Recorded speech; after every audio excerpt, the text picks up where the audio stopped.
Chapter 1043. What's going on? Don't scare yourselves in the middle of the night. Hearing this voice, the soldier's companion was startled. His sleepiness faded a little, and he rushed over with more vigor.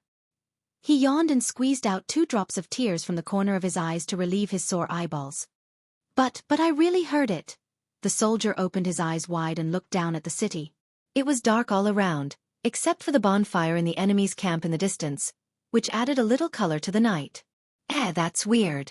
Did I really hear it wrong? The soldier scratched his bun that hadn't been washed for a long time. His fingers pulled out a layer of sticky dandruff and he rubbed it on his clothes. Maybe I really heard it wrong. His companion rubbed his arms, trying to warm himself up a little. It's so cold in this damn weather. I really don't know when it will end. The soldiers at the bottom had no human rights. They did the most tiring work and received the lowest pay. Most of the time, they didn't even have enough to eat or wear. If everyone was like this, such treatment wouldn't be very uncomfortable. It was good enough to survive in this chaotic world. However, Lu Shi and Huang Song's camp was very lively. They drank and barbecued at night. They were happier than immortals. Everyone was cannon fodder in this chaotic world. Why did others eat and drink well, while he had to endure hunger? There was no harm without comparison. Every time he thought of this, his already hungry stomach became even hungrier. He was so hungry that it was difficult for him to even speak. Buddy, I'm going to take a nap. Call me if anything happens. I'm so hungry. Hey, what can happen at this time? Just take a nap.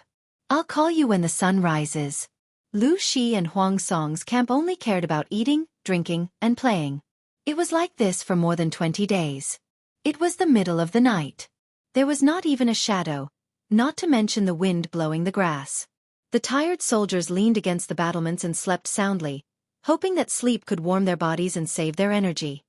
The soldiers at Hanchong Pass yawned continuously. Their consciousness became more and more blurry, and their eyelids became heavy as if they were filled with lead water. The cold wind blew, and the snowflakes falling from the sky were rolled up and deviated from their original trajectory. On this ordinary night, an arrow streaked across the night sky, emitting a buzzing sound as it left the bowstring. The sharp blade pierced into flesh and blood. The soldier who had just seen the Duke of Zhou suddenly opened his eyes wide. An unprecedented chill wrapped around him, as if his body had sunk into a 1,000-year cold pond. He tried to open his mouth, but no sound came out of his throat. It was as if the whole world had gone silent. In a breath's time, the remaining warmth in his body was cruelly stripped away by an invisible force. It hurts, it's so cold. A brief thought flashed through his mind, and the scene in front of him fell into endless darkness. In a trance, he seemed to hear his companion shouting at the top of his lungs, saying, "Enemy attack!" By the end of the first wave of arrows, more than half of the city guards had been killed, and the rest were either dead or injured. Get on the ladders. Archers, continue firing. Are the siege weapons ready? After clearing up a wave of enemy soldiers, he took advantage of the fact that there were fewer guards at the gates of Cold Chong Pass. At this moment, he had to seize the time to build a scaling ladder and climb up the walls. Jiang Pengji led the vanguard troops, each of them wearing a white cloth. Under the cover of the snow and the night, they quickly made their way to Hanchong Pass. The general guarding Hanchong Pass had led his troops to launch a sneak attack on the main camp. It would be impolite not to reciprocate. Jiang Pengji naturally had to retaliate. What was a sneak attack? A sudden attack when the enemy was unprepared. Not only did it pay attention to the element of surprise, but it also paid attention to speed, launching a fierce attack when the enemy was unprepared. The terrain of Hanchong Pass was strategic. It was easy to defend and difficult to attack. So what? No one could defend the pass she wanted to break through. Jiang Pengji's attack was sudden. In a face-to-face confrontation, a wave of soldiers on the city wall died, and the rest were wounded. Some people tried to fight back, some shouted, "Enemy attack," and some gritted their teeth. Their blood-stained fingers trembled as they pulled the bowstring and used the last of their strength to shoot a whistling arrow into the sky. As soon as the whistling arrow was shot, the entire Hanchong Pass seemed to have welcomed a tremor. The soldiers were in an uproar. They did not expect the enemy to launch a sneak attack at this time. However, the urgent matter was to send more troops to the city wall and guard the pass of Hanchong Pass. They must not let the enemy break through. Enemy attack, quick! In the middle of the night, many people had already entered a sweet dream. They had no choice but to sleep. They were cold and hungry. If they did not sleep, they might not be able to sleep due to hunger. When the movement outside was heard, many people reluctantly left their dreams. They threw down the thin blankets that were tightly wrapped around them and rushed out of the tent. The cold wind blew, blowing away the remaining warmth that lingered around them. Many people were so cold that they shivered. Their dazed minds instantly became clear. How could Jiang Pengji give them the chance to increase their troops? The archers lying in ambush in the snow were divided into 3 rows. After the first row finished shooting, the second row followed. When the third row finished shooting, the first row had already knocked their arrows and pulled their bows, aiming in the right direction. With this simple tactic, the archers could maintain a continuous rain of arrows falling on the city wall of Hanchong Pass. With the archers' cover, the scaling ladders were quickly pushed toward the city wall of Hanchong Pass. The vanguard troops began to attempt to rush the wall and attack. However, Hanchong Pass was called a dangerous pass because it naturally had its geographical advantages. The soldiers guarding Hanchong Pass were caught unprepared. The rapid attack almost made them unable to react. Of course, this was only temporary. When they reacted, they immediately used the terrain to counterattack. Jiang Pengji narrowed her eyes. Her dark eyes stared closely at the city wall of Hanchong Pass. The road ahead of Hanchong Pass was not smooth. The terrain was steep and narrow. It was not conducive for the use of siege weapons. If Jiang Pengji's siege ladders were not specially made, they would not be of much use. When the time came, they could only use the most primitive human flesh tactic and rely on huge casualties to force their way up the wall. However, they could still use the scaling ladders and use bows and arrows to open the way. Hanchong Pass was not as tricky as imagined. Jiang Pengji turned on the live stream during the battle. 850,000 night owls squatted in the live stream room to accompany her. As they fought, the audience realized that there was something wrong with the soldiers guarding Hanchong Pass. Fengqi Wutong, did you notice that the enemy's combat power is a little weak? Guishui Bupong, I don't think they are weak. It's obvious that our streamer is too strong. Piaoliu Feishu, they are indeed a little weak. If this situation continues, the streamer will definitely break through the pass in at most an hour. I zoomed in and found that the soldiers guarding the pass were a little old. They did not look very energetic. It was as if there were no strong young men in the entire army. The careless audience only watched the killing on the battlefield. They watched in the middle of the night with their blood boiling and excitement. However, the attentive audience realized that the enemy's combat power was different from what they had imagined. They occupied a dangerous pass, but they were still brutally beaten by Jiang Pengji. They were puzzled, but Jiang Pengji was well aware of it. It was not that the combat power of the soldiers guarding Hanchong Pass was not high. It was clear that in order to succeed in the sneak attack, the general guarding the pass selected all the elites. According to the general's understanding of Hanchong Pass, even if the remaining soldiers were not as strong as the elites, they could still defend the pass by relying on the steep terrain. Chapter 1044. Jiang Pengji listened to the shouts and counted the time. She seemed to have thought of something and her lips curled into a faint smile. Captain Meng's side is almost ready, right? Jiang Pengji brought 15,000 men and Huang Song allocated 15,000 for the sneak attack on Hanchong Pass. Jiang Pengji led 1,000 elites and went ahead first. She consulted the guards on the walls of Hanchong Pass and tried to delay as much time as possible. The follow-up army followed closely, further pressuring Hanchong Pass. It was the first time the two armies had cooperated, so it was inevitable that there were areas where they did not cooperate properly.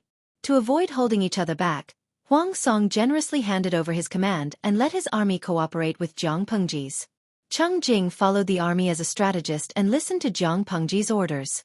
He looked at the improved scaling ladders that Jiang Pengji's army took out and the cooperation of the archers. A strange look flashed across his dark eyes. Cheng Jing said, looking at the time, it should be about time.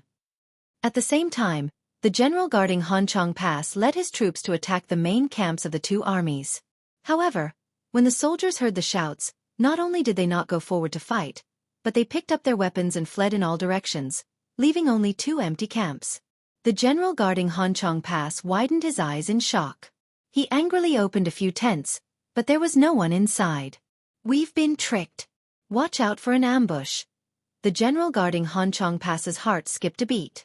He immediately ordered the army to turn around and return to support.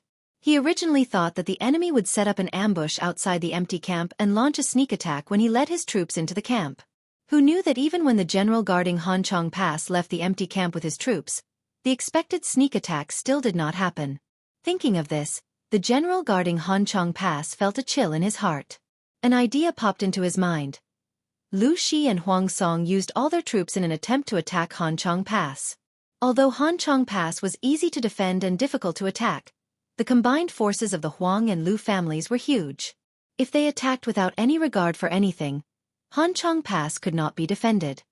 Quickly return to support.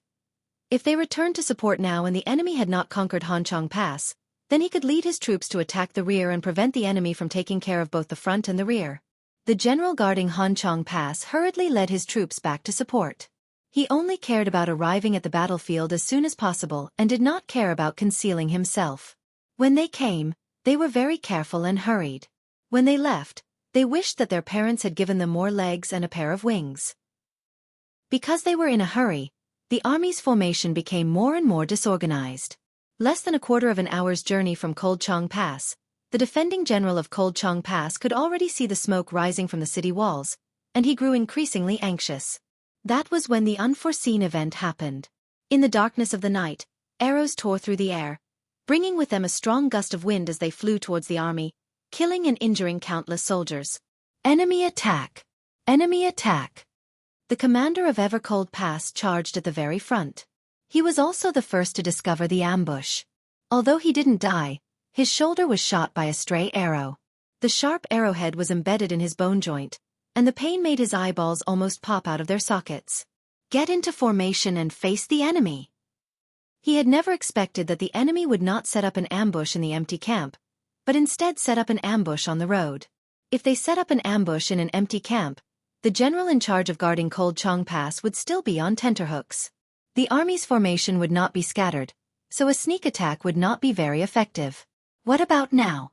They were eager to return and the army only cared about rushing back, so they didn't notice that the army's formation was in disarray.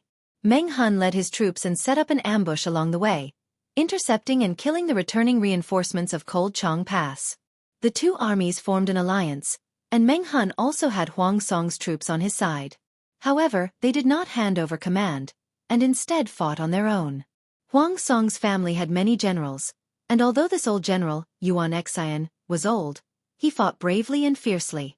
Other than him, the other generals of the Yuan clan also performed well, killing the enemy bravely. Meng Hun did not rush for quick success, and instead commanded the army to surround and kill the enemy. Meng Hun and Fu Wang's commanding styles were different. Fu Wang was a fierce wild wolf. Whether it was attacking or defending, he exuded a frightening ruthlessness. Meng Hun was different. He didn't care about merits and achievements, and pursued the greatest rewards with the least sacrifices. In other words, Fu Wang was a sharp blade, and Meng Hun was a thick shield. Yuan Xian's eyes were red from killing, and his body was covered in the enemy's blood. He couldn't even remember how many heads he had chopped off. Yeah, Yuan Xian spat and yelled, using brute force to block the enemy's attacks, forcing them to retreat. He killed his way, and the ground on both sides was littered with corpses. Only when most of the enemies were killed did Yuan Xian resentfully stop. He hadn't killed enough. His eyes were red, and he reluctantly put away the weapon that had harvested countless heads. He glanced at Meng Hun from the corner of his eye, and he secretly spat on the ground, his eyes full of disdain. Why? Meng Hun had only killed a few people so far, and they were the heads that Meng Hun picked up after the enemy was defeated. His armor was clean. Did he look like a general who charged into the battlefield? "TSK, you're not good at fighting, but you're good at commanding people with a glib tongue," Yuan Xian muttered and glanced at Meng Hun disdainfully. Meng Hun joined Jiang Pengji's camp, and he spent most of his time training the troops. Almost every batch of recruits had been tortured by him, so Meng Hun had a high prestige in Jiang Pengji's camp. However, because he didn't have any outstanding achievements, Meng Hun's reputation wasn't that great. Now that he was on the battlefield, he hadn't killed many people. His weapons were not stained with much blood, and his armor was clean. How was that appropriate? For a general, the enemy's heads and the scars on his body were the real merits. Yuan Xian didn't hide his dissatisfaction, and Nie Sun, who was ordered to supervise the troops, saw it. Captain Yuan, now that the two armies are cooperating, you can't. Before Nie Sun could finish, Yuan Xian looked straight ahead, bumped Nie Sun's shoulder, and walked away, refusing to listen to him. The two passed each other, and Yuan Xian said in a hoarse voice, "Humph, this is my business." "Humph. Why do you care about this old man's business? Who is Lu Shi? Does he need you to flatter him like this?" In Yuan Xian's eyes, Meng Hun's performance was mediocre. It was a disgrace for Yuan Xian to let such a person hold the military power. Nie Sun didn't stand on the same side as him, but he even helped Meng Hun. It was unreasonable. Thinking of this, Yuan Xian thought of Nie Sun and Meng Hang, who was under Jiang Pengji's camp. Yuan Xian's eyes darkened, and he snorted. He didn't trust Nie Sun, and now he was even more suspicious.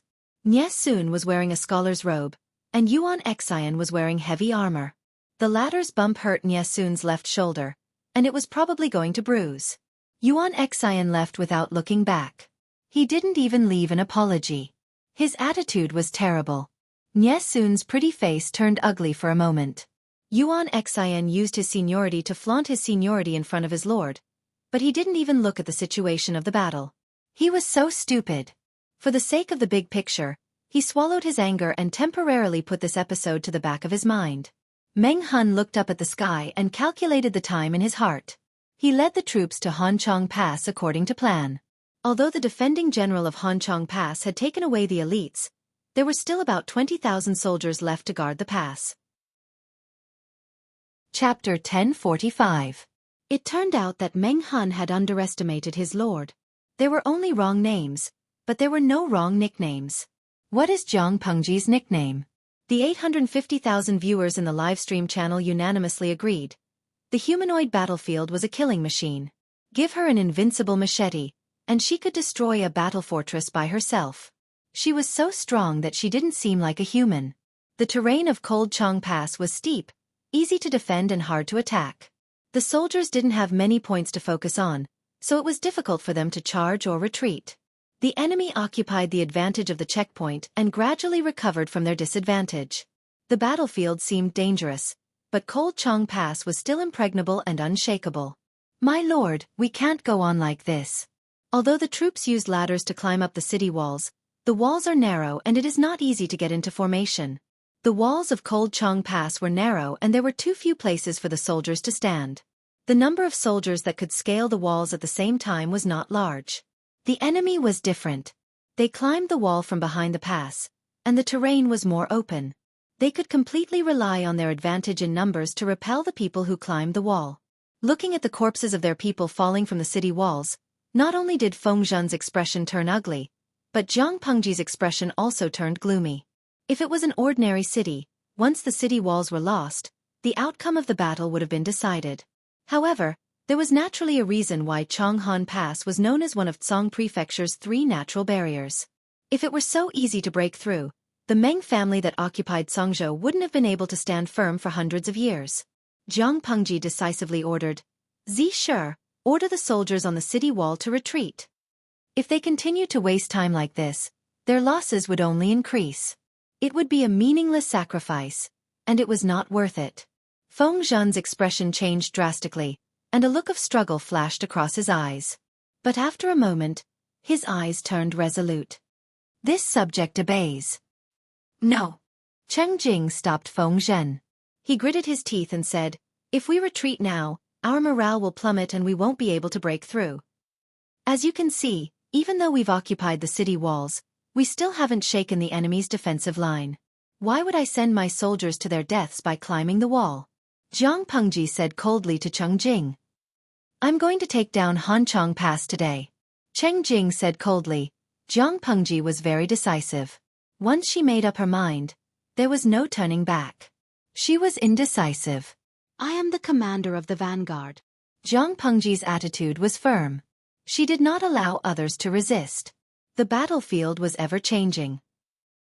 If the order was delayed, even if it was only for a minute or a second, there would still be innocent soldiers paying with their lives. Jiang Pengji revealed her identity. Cheng Jing could only cup his hands and bow. With a heavy heart, he chose to obey. Even though Jiang Pengji was not Cheng Jing's lord, as he had said, Jiang Pengji was the commander of the vanguard troops. On the battlefield, the commander-in-chief's orders were above everything else. Jiang Pengji ordered for the attack to be abandoned.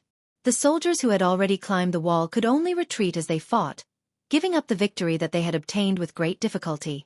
After years of training, the troops under Jiang Pengji's tent could be absolutely obedient, so it did not affect their morale much. In comparison, the performance of the soldiers sent by Huang Song was slightly inferior. Their originally high-spirited morale was greatly reduced, and their retreat was not as decisive. Jiang Pengji's side chose to retreat.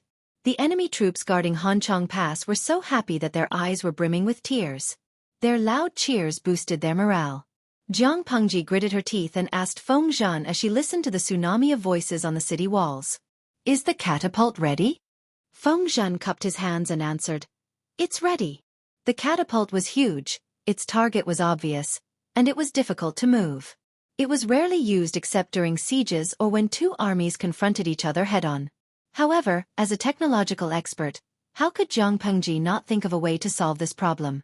The catapult that had first appeared in the Battle of Cheng'an District had been improved several times. It could basically adapt to battles on various terrains.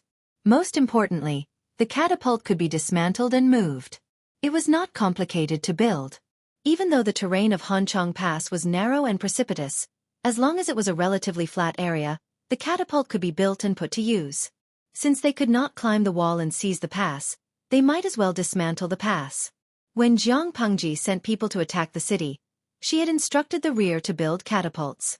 Now they were in position. When we get the explosives, we'll blow up wherever we hit.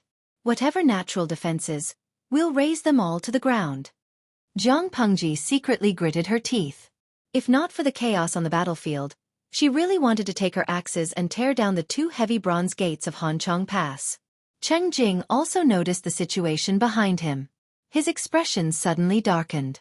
The terrain of Hanchang Pass was steep. Heavy objects like the catapult could not be transported up at all. Thinking about this, he suddenly remembered the supply wagons behind the vanguard battalion. Could it be that the things in the supply wagons were not other than the parts of the catapult? Could it be that Lu Shi had the help of an elite disciple of the school of Mo to create such a marvelous design and manufacture? Cheng Jing guessed half of it correctly. Jiang Pengji did have disciples of Moism, but Zhang Ping was more proficient in civilian equipment. Xiao Guang focused on water conservancy. Most of the time, Jiang Pengji provided the ideas for the improvement of the siege weapons. Zhang Ping led the craftsmen to try to improve them one by one. "Give me the rocket." Jiang Pengji ordered someone to bring her heavy bow. The bow was extremely heavy. From the bow to the bowstring, it was all made by the craftsmen using special materials. According to their calculations, to fully draw the bow, the person had to be at least 8 feet tall and have the strength of 4 stones. Jiang Pengji's arm length was not enough, but her height was enough. As for the strength of 4 stones needed to draw the bow, naturally it was enough. With one foot on the ground and the other on the body of the bow, she pulled the bowstring with her right hand and lit the specially made arrow. Her whole body gathered strength. Under the guidance of the great force, the heavy bow was drawn into a full moon. Hum! A heavy buzzing sound rang out. The huge arrow suddenly left the bowstring and flew toward the city walls of Hanchang Pass. The arrowhead made of refined iron sank into the gate of the city walls. Cracks in the shape of a spider web spread in all directions. The beam of the gate was actually perturbed. "Charge at that place. Smash it." Jiang Pengji's night vision was very strong. She could clearly see the situation on the city walls of Hanchang Pass, but the others could not. They could not do it, let alone the catapult gunners at the rear of the army. Cheng Jing watched the whole process. His hands, which were hidden in his sleeves, were clenched tightly. His neatly trimmed, round nails left crescent marks on his palms. Jiang Pengji threw the huge bow to the orderly beside her. Her body was still surrounded by a vicious aura that had yet to dissipate. The guards on the city walls did not have time to rejoice. Huge rocks fell from the sky one after another, smashing into the city gates, the battlements, and the mountains on both sides of Hanchang Pass. The smiles on the faces of the guards at Hanchong Pass had yet to disappear. The huge rocks that fell from the sky caught them off guard. This was completely different from the script they had expected. Chapter 1046. The ferocious firepower caught the defenders of Cold Chong Pass off guard, and the advantage that they had regained with great difficulty was gone. In this era of outdated war equipment, catapults posed too much of a threat to checkpoints. Cheng Jing couldn't see the situation on the city wall clearly, but judging from the sounds, the battlefield had already deviated from them. Cheng Jing bowed deeply to Jiang Pengji as he recalled the earlier dispute. He thought that Jiang Pengji was being willful and rash, but looking at the current situation, it was clear that she had a card up her sleeve. Not only did he make prompt decisions and cut his losses in time, but he also made the most correct arrangements. At the same time, Cheng Jing could not help but feel fear and coldness in his heart. Jiang Pengji nodded at Cheng Jing, then said to the orderly, "Take my weapon, or I'll tear down Hanchong Pass today." With Hanchong Pass demolished, the Meng family of Zhangzhou would lose a natural stronghold. After crossing the treacherous River Pine, Zhangzhou would be stripped of its defenses and become a soft beauty. She could do whatever she wanted. She had killed the northern borderline. Why would she be afraid of the Meng family of Zhangzhou? Back then, I said that I would cut off the head of the Meng family with my own hands. Take this Frost Chong Pass as interest. Jiang Pengji murmured.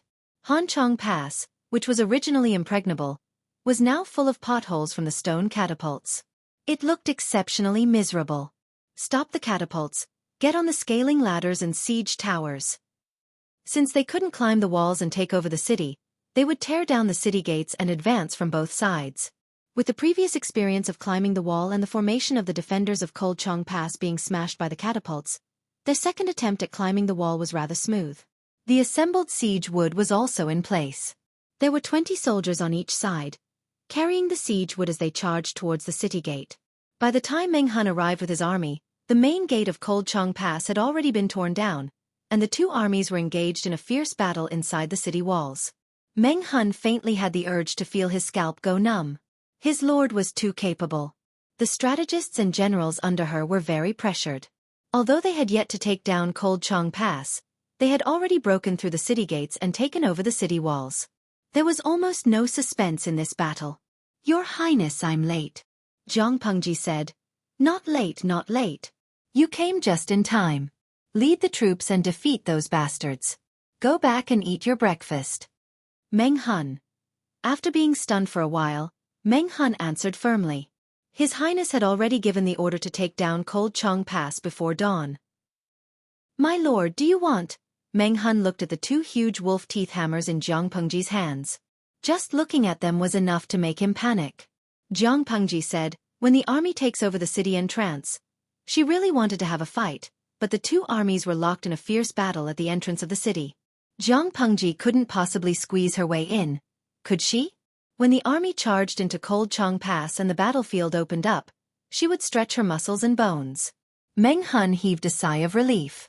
He was really afraid that his lord wouldn't treat him as his lord and would personally fight with his life on the line. Blades and swords had no eyes on the battlefield.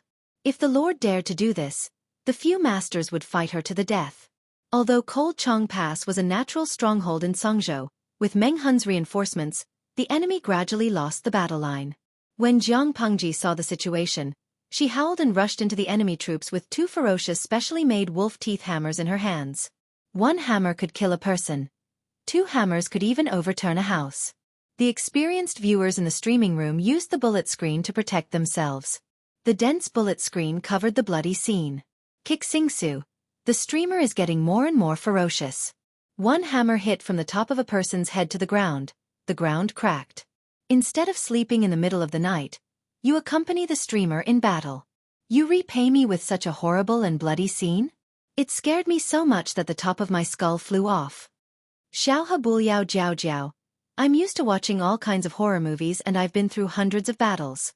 I was so scared just now that my crispy potato chips dropped. Qingbei Xiuer. Seeing this situation, I have a bold idea. If the streamer uses these two wolf teeth hammers to pound the noodles she makes should be very chewy, right? The meat that is hammered will definitely be finer than the meat that is cut by machine. Hao Chui Xiang Yang. To the previous poster, your answer is 100. When can I be as excellent as you? I've already washed my hands. Can I touch your trophy now? I can't. The thought of the streamer using the hammer to pound human flesh makes my stomach violently uncomfortable. The dense bullet screen couldn't stop Jiang Pengji's performance.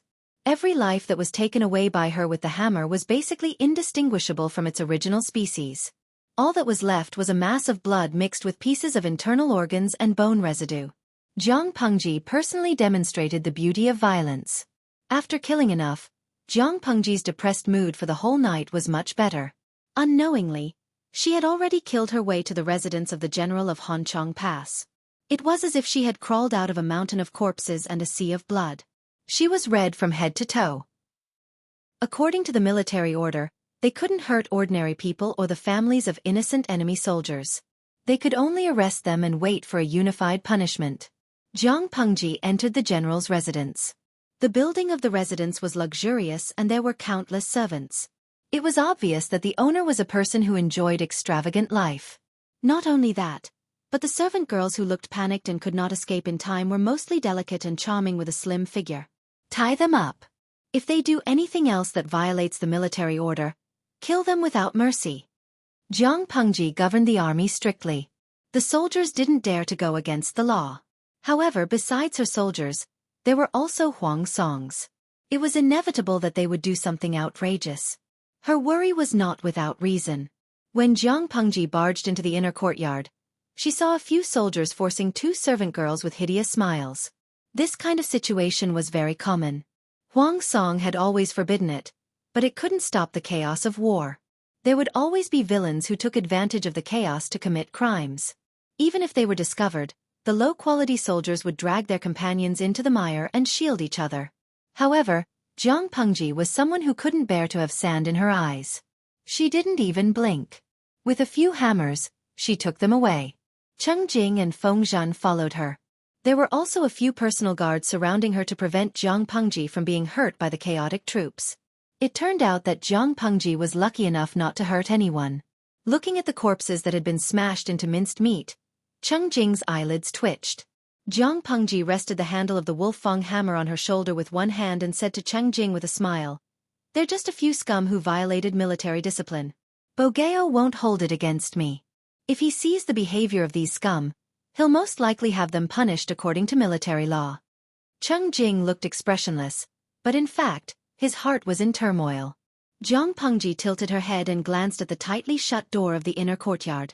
Behind the door came the sound of women sobbing. There was more than one person. She lifted her foot and kicked the door open. Indeed, there were more than 10 women and young children hiding in the courtyard. "Take them away." The soldiers went forward and grabbed the women. They were crying non-stop, as if they were mourning for their future. Only one person was an exception. "Wait!" A woman dressed in plain clothes with her hair tied up in a woman's bun walked through the crowd. She walked forward with her head held high and chest puffed out. "You are?" Jiang Pengji narrowed her eyes. The woman's face was somewhat familiar. Chapter 1047. Jiang Pengji looked at the woman calmly without a word, as if she was thinking about something. When Feng Zhan, who was standing to the side, saw the woman's appearance, his originally dull eyes brightened in an instant. Admiration flashed in his eyes. Don't be fooled by Feng Zhan's wanton love of freedom. In some ways, this prodigal Feng was a devoted person. How many beauties were there in the world? Those who outshone the moon and put flowers to shame, and those who were thin and fat were too numerous to count. Among the 3,000 beauties, Feng Zhen only loved the older sister. If she wasn't a mature older sister, no matter how beautiful she was, she would be bland and uninteresting in his eyes. The plain-clothed woman in front of him happened to be Feng Zhen's favorite type. Her face was like a goose egg and her skin was creamy. She had a pair of phoenix eyes, long and narrow, curved inward and outward. Her black eyebrows were like willow leaves in February. She had bright eyes and a slender figure. Her waist was like a willow. Even though she wore plain-colored clothes, it couldn't hide her maturity. According to Feng Zhen's standards, he would give this woman a high score of over 90. Although beauty was good, one didn't have to take it for oneself. Feng Zhen's attitude was still one of appreciation. Seeing that his lord didn't speak, Feng Zhen smiled and said, "Is what you said true?" The woman secretly clenched her fists in her sleeves, but her face was calm as she answered. Everything I said is true. How would I dare to gamble with my own life? The woman smiled faintly, as if her previous anxiety and worry were just an illusion. Hanchang Pass had been breached by the enemy. Cries of killing could be heard everywhere. The servants and maids were all busy escaping. How could they care about this family? The woman was born in Hejian County and married to Tsangzhou at the age of 20. Although she was a woman from an aristocratic family, she knew what would happen to the family of the enemy after the city was breached. Before Jiang Pengji arrived, the soldiers robbed and killed the servants who fled. They even had evil thoughts about the maids in the manor. When the other concubines were at a loss, the woman decisively gathered the women and children to hide in the inner courtyard. They used the walls to resist for a while. While hiding in the inner courtyard, she heard the sound of several maids being captured by the enemy. Their pitiful cries even drowned out the cries of killing outside. Therefore, when the door of the inner court was kicked open, the woman mistakenly thought that Jiang Pengji and the others had ill intentions. If he didn't do anything, the fate of all the women in the courtyard would be worrying, and even the children would find it hard to keep their lives. In desperation, the woman simply mentioned Jiang Pengji, hoping that there would be a chance of survival. She really knew Jiang Pengji. They had some contact when they were young. It was not a lie to say that she was an old friend.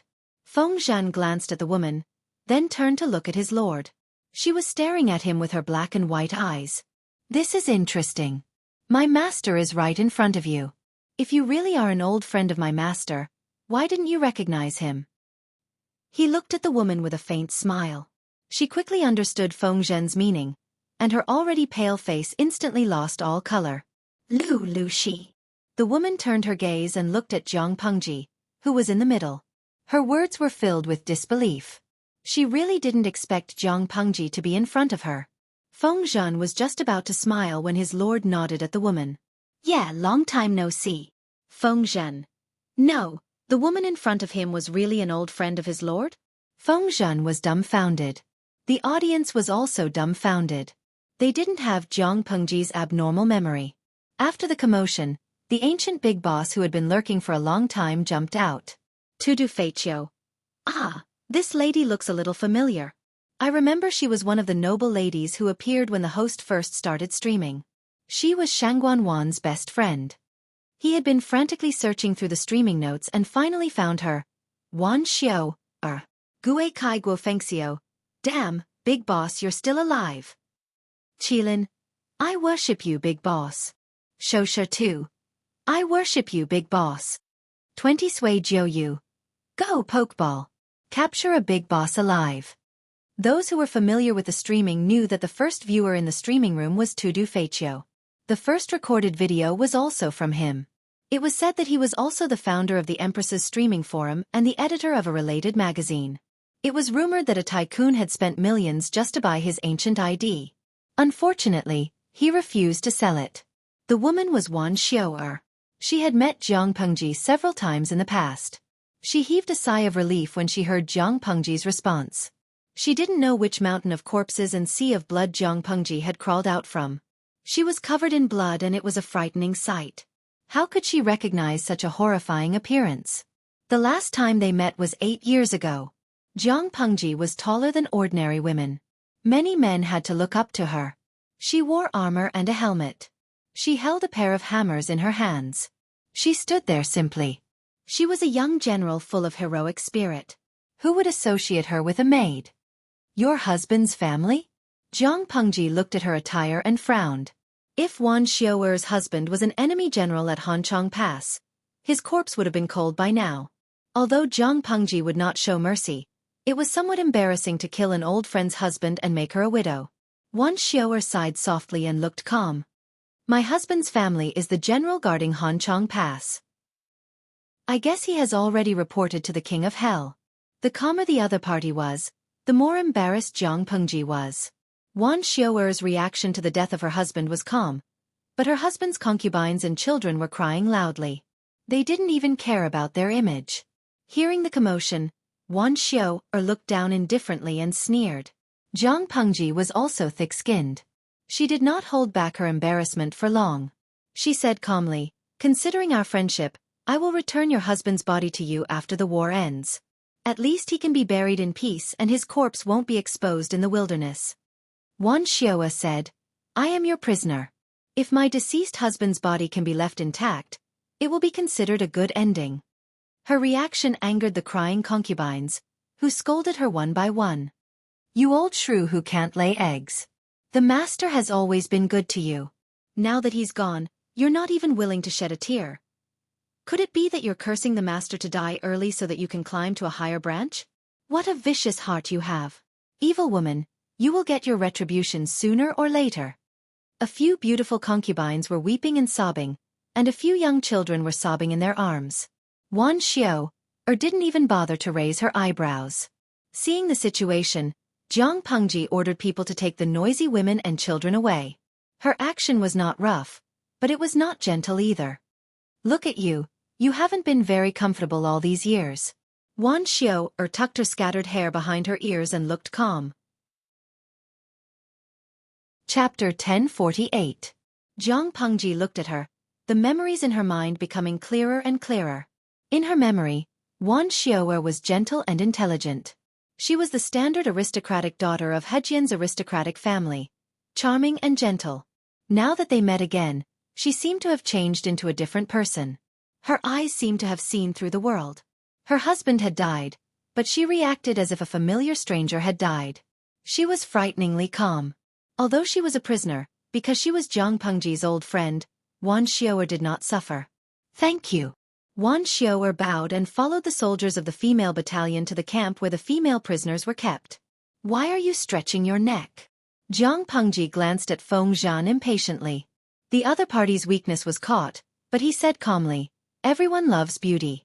My lord, please let me look at such a beauty that suits your taste. Seeing too many broken walls, mountains of corpses, and seas of blood will inevitably affect your mood. Do you think this makes sense, my lord? Nonsense. Jiang Pengji snorted and sent people to clean up the battlefield. Feng Zhen hurriedly followed. Cheng Jing, who was watching from the side, sighed and followed closely. They had won the battle. The whole army was beaming with joy and their morale was high. The generals wanted to take advantage of this momentum and cross the Song River in one go. If they delayed for a while, when the enemy's reinforcements arrived, the two armies would have to face each other across the Song River. It would be a waste of time and energy. However, the strategists had the opposite opinion. The Song River was vast, rapid, and precipitous. It was still winter, so there was no ice on the surface. If they were not familiar with the water, wouldn't they give the enemy an opportunity to take advantage of them? Moreover, the two armies had just gone through a big battle. They needed time to adjust their condition. If they ignored everything and forced their way across the Song River, even if they reached the other side, they would be exhausted and powerless. What was the difference between encountering the enemy and courting death? Marching on water was different from marching on the road. Those who were not good at swimming would get seasick and their condition would deteriorate. They might even fall sick because they were not acclimatized. The Song River was not the Yi River. It was turbulent and not as smooth as the Yi River. If they were not good at swimming, wouldn't they die? In addition, the strategists had their own considerations. There is a saying in the art of war: when a guest arrives at the end of the river, do not welcome him in the water. This was the so-called attacking halfway through, a very useful tactic. Generally speaking, when two armies face each other across the river, when the enemy is halfway across the river, part of the enemy has already reached the shore, while the other part is still crossing the river. At this time, the front and the tail are not connected, and the formation is in chaos. If we go and annihilate the enemy, it will be advantageous to our side. If Jiang Pengji and the rest crossed the river without any preparation, the enemy would easily seize the opportunity. At that time, he would not be able to take care of both the front and the back, and he would not be familiar with water battles. He would definitely die. For example, in the previous battle against the northern borderline, if the northern borderline did not panic first and instead took the opportunity to launch an attack while Jiang Pengji was halfway through, the outcome of the battle would have been completely different. Unfortunately, the northern borderline was one step behind. They revealed a flaw first and were defeated by Jiang Pengji. Jiang Pengji and Huang Song considered the opinions of the strategists. They simply set up camp near the Song River. The army rested for a few days before making any further plans. In this great victory, Huang Song rejected the suggestion of splitting the loot 50-50. He took the initiative to take 40% of the spoils of war, while Zhang Pengji took 60%. The generals under Huang Song's command were very unhappy with this decision, but they had to admit that Zhang Pengji's side had contributed the most in this breakthrough. She had contributed the most, so naturally she had the right to take the biggest share. Zhang Pengji let Wei Ci and Feng Jin deal with the captives, the military supplies, and the distribution of the remaining assets. Wei Ci and Feng Jin had just left when Feng Zhen called out to them from behind. He stopped in his tracks and turned to look at Feng Zhen, inquiring with his eyes. They were busy now, so they did not have time to play with Feng Zhen. I heard that the Lord entrusted the two of you with an important task. Zhen, I have a presumptuous request. It was rare for Feng Zhen to be so serious. He spoke in a genteel manner, even using the term Zhen. What is it? Feng Jin asked aloud. Because of his personality, Feng Jin did not like Feng Zhen very much. Unfortunately, his lord was also an unrestrained and wonderful person, so Feng Jin could only try to get along with people like Feng Zhen. After working together for a long time, he slowly felt that Feng Zhen's bad habits were not unbearable. Feng Zhen looked at Feng Jin, then at Wei Ci, his expression hesitant. He wanted to pull one of them over to have a private conversation, but doing so would definitely offend the other person. In that case, he might as well go all out. In this battle, there was someone among the female captives. You know. Feng Zhen smiled and raised his eyebrows. The expressions of the two people in front of him darkened. They didn't know. Seeing this, Feng Zhen hurriedly used Zhang Pengji as a shield and said righteously, "Don't misunderstand. That woman is an old friend of the Lord." But the Lord was too busy and seemed to have forgotten about this. She was really worried that the female captives would be taken away by Huang Song and his group. Feng Jin and Wei Ci were speechless. As if they would believe you. In the end, it was Wei Ci who gave them face. Who is that woman? No matter how frivolous Feng Zhen was, he was still a good friend. She and the Lord are both from Hejian County. She seems to be the widow of the defending general of Hanchang Pass. After asking around, her name is Wan Xiu-er. Wan Xiu-er? Wei Ci's eyes widened slightly and he stared at Feng Zhen for a long time. Wei Ci was no stranger to the name Wan Xiu-er. The Zhang dynasty was open-minded. After a woman married, she would continue to use her maiden name instead of the simple Wan Shi of Feng. Wei Ci could remember the name Wan Xiu-er for two reasons. First, this person made Feng Zhen change his mind. Second, she was Chongqing's confidant. Feng Yu's birth mother. If he remembered correctly, before Wan Xiu remarried to Feng Zhen, she was indeed the wife of a general under the Mengs. However, the situation in his past life and this life were different. In his past life, the Mengs were annexed by Huang Song. Wan Xiu-er's husband took advantage of the situation and defected to Huang Song. At that time, Feng Zhen was also working under Huang Song. After Huang Song was hounded to death by the Lord, Feng Zhen became loyal and even asked the Lord for the widowed Wan Xiu-er. Now, fate was too wonderful for words. Wei Ci said, "Okay, I'll remember this." In fact, there was no need for Feng Zhen to come over to remind her. Zhang Pengji had not forgotten about this. After she finished her business, she got up and went to the women's camp to see Wan Xiu-er. In any case, she was an old friend. She even killed her husband. It was only right to give her some preferential treatment. "Do you want to keep your husband's family?" Zhang Pengji asked her. "If they are, it's not a problem to give them some food to eat." 3 concubines, 6 concubines, for maids who had slept with him, and 5 children, 2 boys and 3 girls. With such a large lineup, one could imagine the days Wan Xiu-er had spent in their backyard. Wan Xiu-er said, "Everyone has their own fate. Let's leave it to fate." Leave it to fate? Did that mean she didn't care? Zhang Pengji was surprised. "Don't you want to leave a bloodline for your short-lived husband?" A hint of coldness flashed in Wan Xiu-er's eyes. The nails on her right hand almost dug into the flesh of her palm. Chapter 1049. Previously, a concubine insulted Wan Xiu-er as an old shrew who couldn't lay eggs. Was that true? No. Wan Xiu-er's physique was slightly cold, so her chances of conceiving were lower than that of an ordinary woman. However, after taking good care of herself, she was no different from an ordinary woman. After 2 years of marriage, the child she longed for arrived. However, there was a serious internal strife in the backyard, and her husband was even more unscrupulous. He would bring all sorts of fragrant and smelly things into their backyard. Did he really think that their backyard was a garbage dump? For the sake of their children, Xueqi tolerated them for a while. But those women kept their eyes on her position as the legal wife and repeatedly attacked her. Guard day and night. It is difficult to guard against a thief in one's own house. She could fend off other women's plots, but she never thought that she would fall into the hands of the person who slept next to her. It was rare for her husband to show such tenderness, but the food he gave her had been added with something poisonous that could cause a woman to have an abortion. She had been in pain for a day and a night. Her 2-month-old child flowed out of her body like water. Xueqi investigated and found out that her stupid husband actually listened to the concubine's words. He believed that the concubine really wanted to bury the hatchet with her. Not only that, her husband even made the food that the noble concubine had personally made into something that he had specially made for her and tricked her into eating it. After Xueqi was able to get out of bed, she led her men and rushed to the concubine's courtyard, intending to kill her and throw her out of the inner courtyard. Why was it that she had lost her child, but the other party wasn't hurt at all? Unfortunately, she had someone to rely on. The other party said arrogantly, "If you didn't block the way, the one who married cousin would be me. What right do you have to act like the legal wife in front of me?" "Yes, I did trick my cousin into feeding you the medicine, but so what? Your cousin and mother-in-law won't acknowledge the child in your womb." Xueqi was once trapped in a bandit stronghold.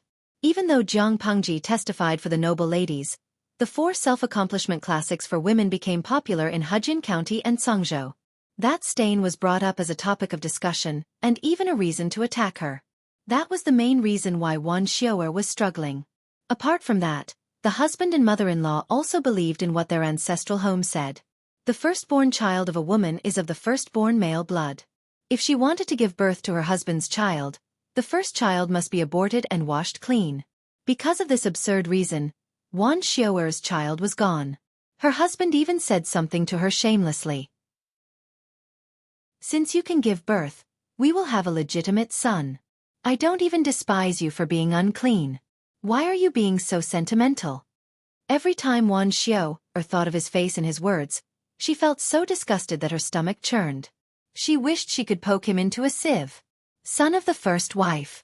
Since then, Xueqi didn't even bother to let her husband stay the night on the 1st and 15th of every month. If he insisted on staying, she would push away the maids who wanted to stand up for him. No matter what, she was disgusted by this man. She wanted to vomit just by looking at him, let alone sharing the same bed. Those women and children? Jiang Pengji saw Xueqi's gloomy face. Xueqi must have recalled some terrible memories. Xueqi was in a good mood. "Let's leave it to fate. Lanting has the final say." But you. If Jiang Pengji remembered correctly, when she first met Xueqi, she was still protecting the women and children in the courtyard. Xueqi snorted softly and said flatly, "If the lips are gone, the teeth will be cold. If they were to suffer, a weak woman like me wouldn't be safe either. The situation is different now. Because of our past friendship, you won't humiliate me. But you don't have any friendship with them, and I want my reputation too. Why would I embarrass myself in front of you for a few people I hate so much?" Xueqi and Jiang Pengji's friendship could at most protect her. At least she would have a place to stay in the future. She had nothing to do with those concubines, maids who accompanied her to bed, and sons and daughters of concubines. Why should she keep a string of burdens? Jiang Pengji was speechless. Xueqi saw it all too clearly. Life in the past wasn't going your way, but it will always be good in the future. Growth was accompanied by pain. The more painful it was, the faster one would grow. If her life was a little better, she could more or less keep the romance of her youth, but now she seemed to have accepted everything. Xueqi smiled faintly, and her tone was a little light. "It's good that we can survive in this chaotic world. I only ask that you bestow me with some kindness and shelter me." Jiang Pengji hadn't seen her old friend for a long time. Xueqi's temperament was to her liking, so they started chatting. The topic still revolved around the past and old friends. Wan Xiaoer said, "Except for you and Jingxian, almost none of the people who fell into the bandits' village had a good ending. The former was a lord who dominated a region and killed Wan Xiaoer's husband. He could be considered half a benefactor. The latter married into the Feng family of Shangyang. Although she wasn't a member of the royal family, it was said that Feng Jin hadn't taken a concubine for many years after his marriage. He loved his wife and was clean. For women, marrying someone was like marrying Feng Huayu." Jiang Pengji said, "I don't know about others but Waner is okay." "Waner?" Wan Xiaoer murmured, and Shangguan Wan's face appeared in her mind. "I married early, and I vaguely heard that Waner married a short-lived ghost who died early and became a widow. Later, she was stolen away. Is this kind of ending considered good? So that's how they explain Waner's disappearance." Jiang Pengji was surprised. She smiled and explained, "Waner wasn't stolen. She followed my subordinate and traveled thousands of miles to Xiangyang district to find me. Now she's married to Hanmei and has a daughter." "Hanmei?" "My vanguard captain. His surname is Li and his given name is Yun. His courtesy name is Hanmei." After listening, Wan Xiaoer let out a long sigh. There was a hint of envy in her voice. "She has good luck." Speaking of envy, it was the person in front of her that made her the most envious. He was a lord who dominated a region. If Jiang Pengji hadn't set a precedent, Wan Xiaoer wouldn't have thought that a woman could do this. Not long after, Jiang Pengji found out about Feng Zhen's favoritism from Wei Ci. To say, beauty is above his head. Wei Ci laughed. If this beauty can make Zisher change his mind, it's not a bad thing. Change his mind? Him? Jiang Pengji looked disgusted. He'd better not harm others. Make Longzi change his mind? The difficulty was comparable to the foolish old man moving a mountain. Wei Ci laughed. If he didn't have the memory of his past life, he would also despise Feng Zhen. "Right. Has the matter of the captives been resolved?" Wei Ci said, "We're discussing it." Although it was 60%, quantity didn't mean quality. They had to discuss it slowly. If they got a bunch of old, weak, sick and disabled people, they might as well not have anything. Jiang Pengji said, "Wan Xiaoer's deceased husband's wives, concubines, sons and daughters can all be pushed to Bogeo." Wei Ci frowned. "If we do that, Jiang Pengji didn't have a brothel here. She wouldn't allow such a thing to happen, but it was different on Huang Song's side. If the concubines were assigned there, the lucky ones would be taken in as concubines by some low-ranking general. The unlucky ones might become camp prostitutes." Chapter 1050. Wei Ci laughed. Although she was kind, she wasn't a good person. Only his lord could say such honest words. How does my lord plan to settle the captives? Although the captives hadn't been distributed yet, they had to plan ahead. If it was an ordinary army, the soldiers captured in the middle of a battle would be thrown to the front as cannon fodder. This seemed cruel, but it had its benefits. Firstly, it could increase the number of soldiers and intimidate the enemy. Secondly, it could use proper methods to get rid of the weeds. Thirdly, it could reduce the number of people to feed the army and save on food expenses. Finally, it could use them as a shield. It was really making the best use of everything. Captives were different from the army. They had different qualities. If they were left untreated, they would become a burden to the army. Those captives had eaten rice for more than 10 years to grow to their current size. If they didn't contribute to society and died, it would be a waste of resources. Move them in batches. There's still a lot of uncultivated land in the rear. Wei Ci grunted in acknowledgement. He was about to pass on Jiang Pengji's order when he saw Feng Zhen's figure disappear from the tent. What did military advisor Feng come here for? The soldier said, "Military advisor Feng came and ordered us to take inventory." Wei Ci was even more curious. Feng Zhen was lazy. Why would he take on tasks outside of his responsibility? "Inventory what?" The soldier answered. "Inventory the items of the widow of the garrison general of Hanchang Pass. Military advisor Feng said he wanted to return them to their owners." The corner of Wei Ci's mouth twitched. He knew Feng Zhen wasn't that diligent. "Is there a list? Let me see." Wei Ci stretched out his hand. The soldier hurriedly passed the list to him. The items on the bamboo slips were all things that Feng Zhan wanted. There weren't many items. Other than clothes, jewelry, silks and playthings, there were also a few deeds to land in the Cangzhou region. There was almost no money. Overall, this list wasn't worth much. With Feng Zhan's current status, no one would say anything if he secretly kept these items. However, this kind of behavior was not a big deal, but it was also a stain on his reputation. Wei Ci frowned. He opened the bamboo scroll and a piece of paper fell out. "What's this?" the soldier said. "It's a note from Counselor Feng. He said that if the items on the list are exchanged for money, he will fill in the gaps." The corners of Wei Ci's mouth twitched. He had wronged the prodigal son. Although the prodigal son was frivolous, he was also cautious and careful. How could he easily give others a handle on him? "What time is it now? Why don't you look at the occasion when you're chasing after a beauty?" After 2 or 3 years in the army, a Sao could compete with a Diaochan. From the start of the northern borderlines preparations for war until now, Feng Zhan had indeed been single for a long time, but this wasn't a reason for him to be moved by the sight of a beautiful and widowed royal sister, right? What do you mean by returning the item to its rightful owner? Wasn't he just taking the opportunity to make a good impression and see if there was a chance for him to take advantage of the situation?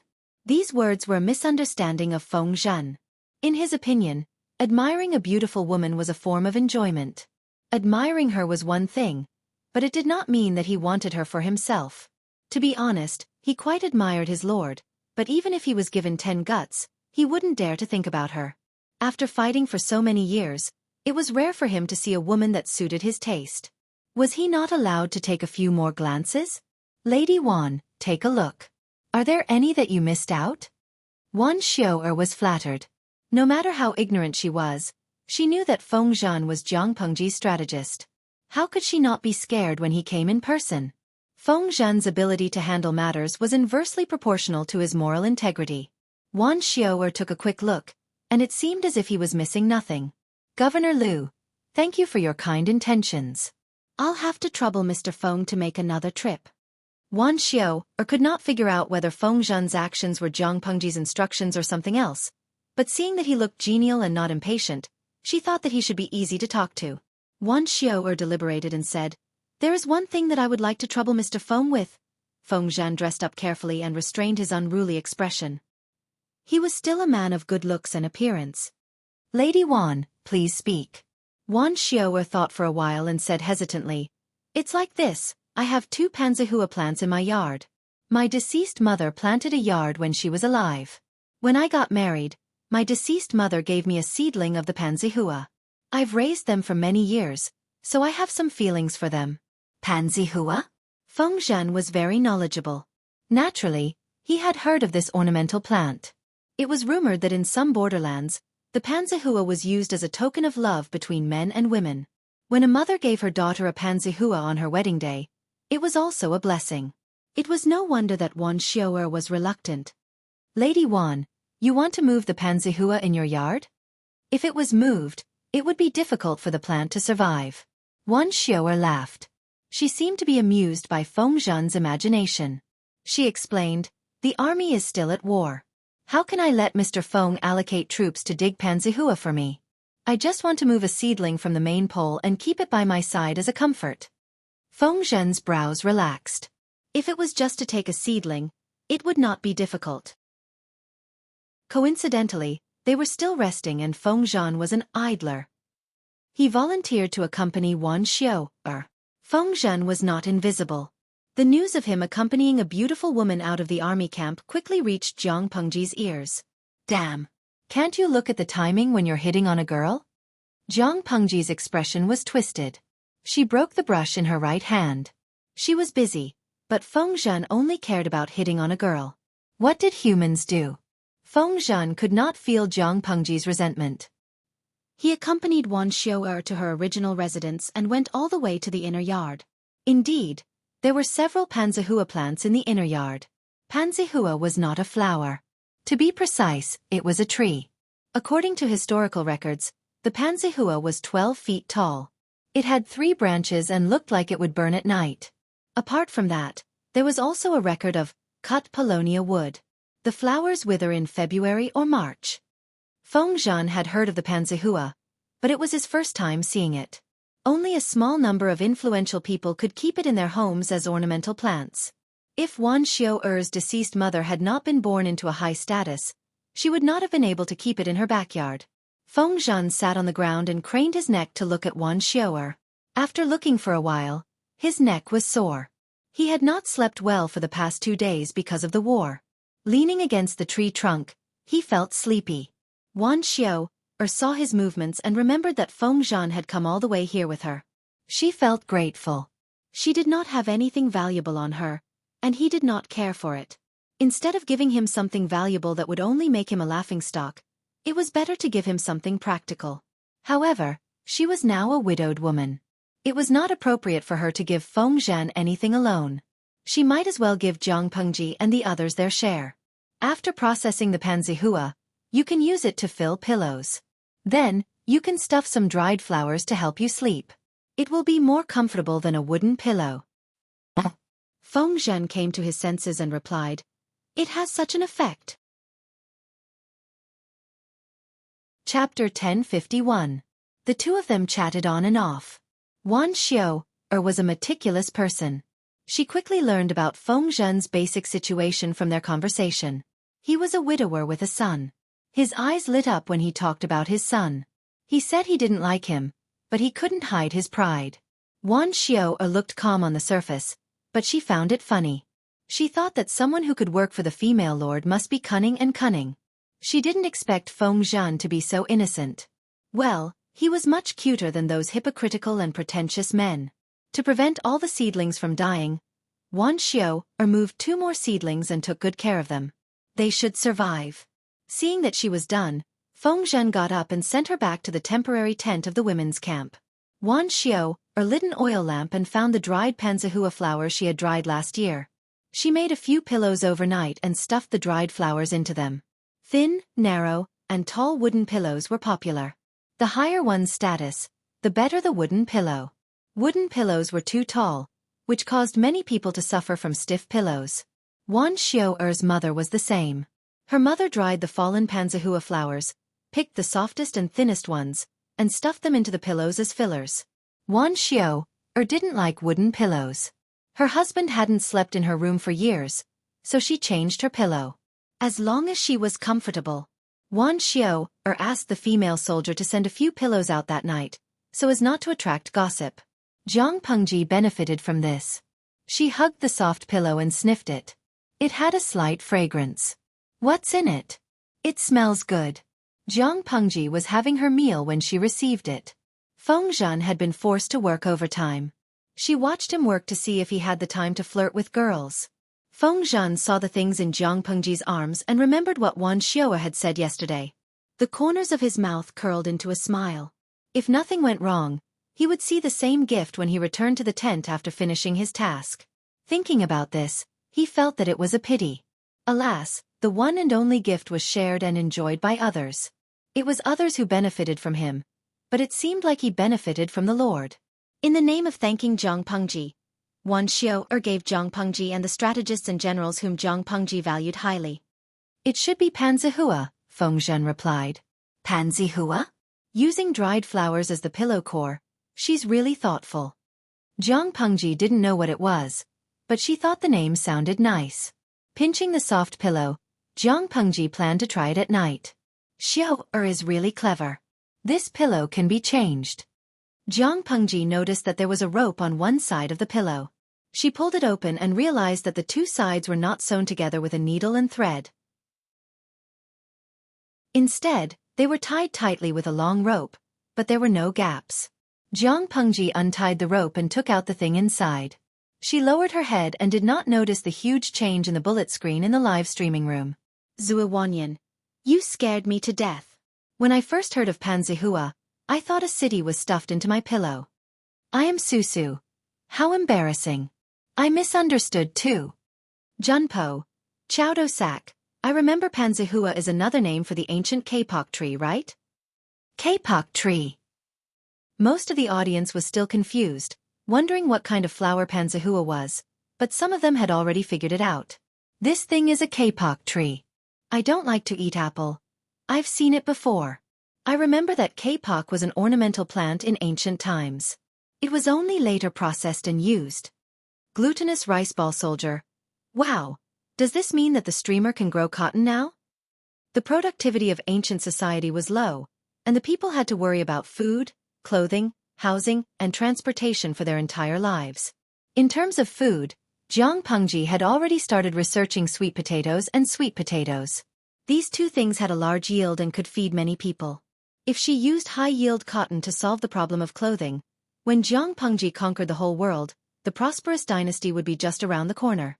The audience was excited, but there were also some top students who poured cold water on them. Lao Siji Lianming. Cotton is the seed fiber of cotton plants in the mallow family. The cotton we often talk about should be fine wool cotton. It has high yield and good fiber quality. The kapok tree belongs to the kapok family. Its stamens can be used as raw material for fabrics. The kapok tree itself can also be used to make paper. Although the cotton wool of kapok can also be made into cotton-padded clothes, in terms of garment making and production, it is definitely not as good as the cotton we are familiar with. The flowers of the kapok tree are not equivalent to cotton. With the old driver's explanation, the enthusiasm of the audience was greatly dampened. However, when Jiang Pengji took out the stuffing inside, their enthusiasm soared again. There was kapok cotton wool in it, but there was also white cotton. Jiang Pengji picked up a ball and squeezed it. It felt good. In her era, real pure cotton clothes could only be worn by the rich. However, pure cotton clothes had all kinds of problems. As a soldier, Jiang Pengji could only wear it once or twice when she was on vacation. Normally, she wore the special military uniform. The military uniform was made from a certain extremely tough plant fiber in the galaxy. It was more comfortable to the touch than cotton, but it was difficult for a normal knife to cut it. Therefore, she did not know what cotton was called in ancient times, but she knew what this ball of stuff was used for. In her excitement, Jiang Pengji smashed the table in front of her. The sudden loud noise scared Feng Zhan so much that he could not even hold the brush steadily. He actually drew a long line of ink on the rice paper. What was she doing? Feng Zhan raised his head to look at his lord. Selfishly, he thought that the utensils his lord used should be made of copper or iron. Otherwise, changing them every few days was too wasteful. My lord? Feng Zhan asked weakly. Jiang Pengji suddenly stood up and said, You continue, I'll leave first. She patted her butt and left without a word. Feng Zhan. Now that his lord was not around, could he sneak around and do something? Wan Xiao was sorting out the things that Feng Zhan had sent. She definitely could not go with the army. The biggest possibility was that Jiang Pengji would send her to her territory. With this thought in mind, Wan Xiao began to pack her luggage so that she would not be flustered when the time came. Hearing movement outside, Wan Xiao stretched her neck in surprise. Seeing that it was Jiang Pengji, she stood up and bowed. No need to be so polite. Jiang Pengji released her palm and asked directly, Where did you get this thing? Wan Xiao was shocked. She thought that there was something wrong with the ball of cotton wool. Her originally pale face became even paler. Could it be that someone had done something to the cotton wool? Someone had used her to frame Lu Shi? For a moment, all kinds of conspiracy theories and shady plots flashed through her mind. After a while she said hesitantly, This is the tree that I planted in the courtyard. Is there anything wrong with it? Could it be that something had really happened? Jiang Pengji excitedly grabbed Wan Xiao's delicate hand. She asked excitedly, How many more? Where are the trees? Wan Xiao was confused, but she breathed a sigh of relief. Judging from Jiang Pengji's expression, it shouldn't be anything bad. She could rest assured. There are 3 of these trees in the courtyard. There are also 7 normal Pengji flowers. Wan Xiao did not know the name of the tree that grew the cotton wool, but it was mixed with the Pengji flowers as part of the dowry. It should also be a type of Pengji flower. At most, it looked a little strange. Chapter 1052. Take me to have a look. Jiang Pengji's eyes shone as she requested. Although it was a request, Wan Xiao had no room to refuse. Wan Xiao said, The mansion is some distance away from the camp. Don't you want to send someone to prepare a carriage and guards first? You're the lord of a region. If you're alone, there might be an accident. They're still planted in the inner courtyard of the previous mansion. They can't run away. Jiang Pengji did not listen to these words. She pulled Wan Xiao'er out of the military tent and said to the orderly who was waiting outside, "Prepare the horse." She was a swift and decisive person. The cotton was an important matter related to the people's livelihood. She did not want to wait for a moment. She was too rough during the war. She did not know if she disturbed the few cotton plants. The orderly pulled White over. Jiang Pengji leaped onto the horse's back and extended her hand to Wan Xiao'er. Wan Xiao'er subconsciously extended her hand. She only felt Jiang Pengji lift her up the horse with force. Surprise!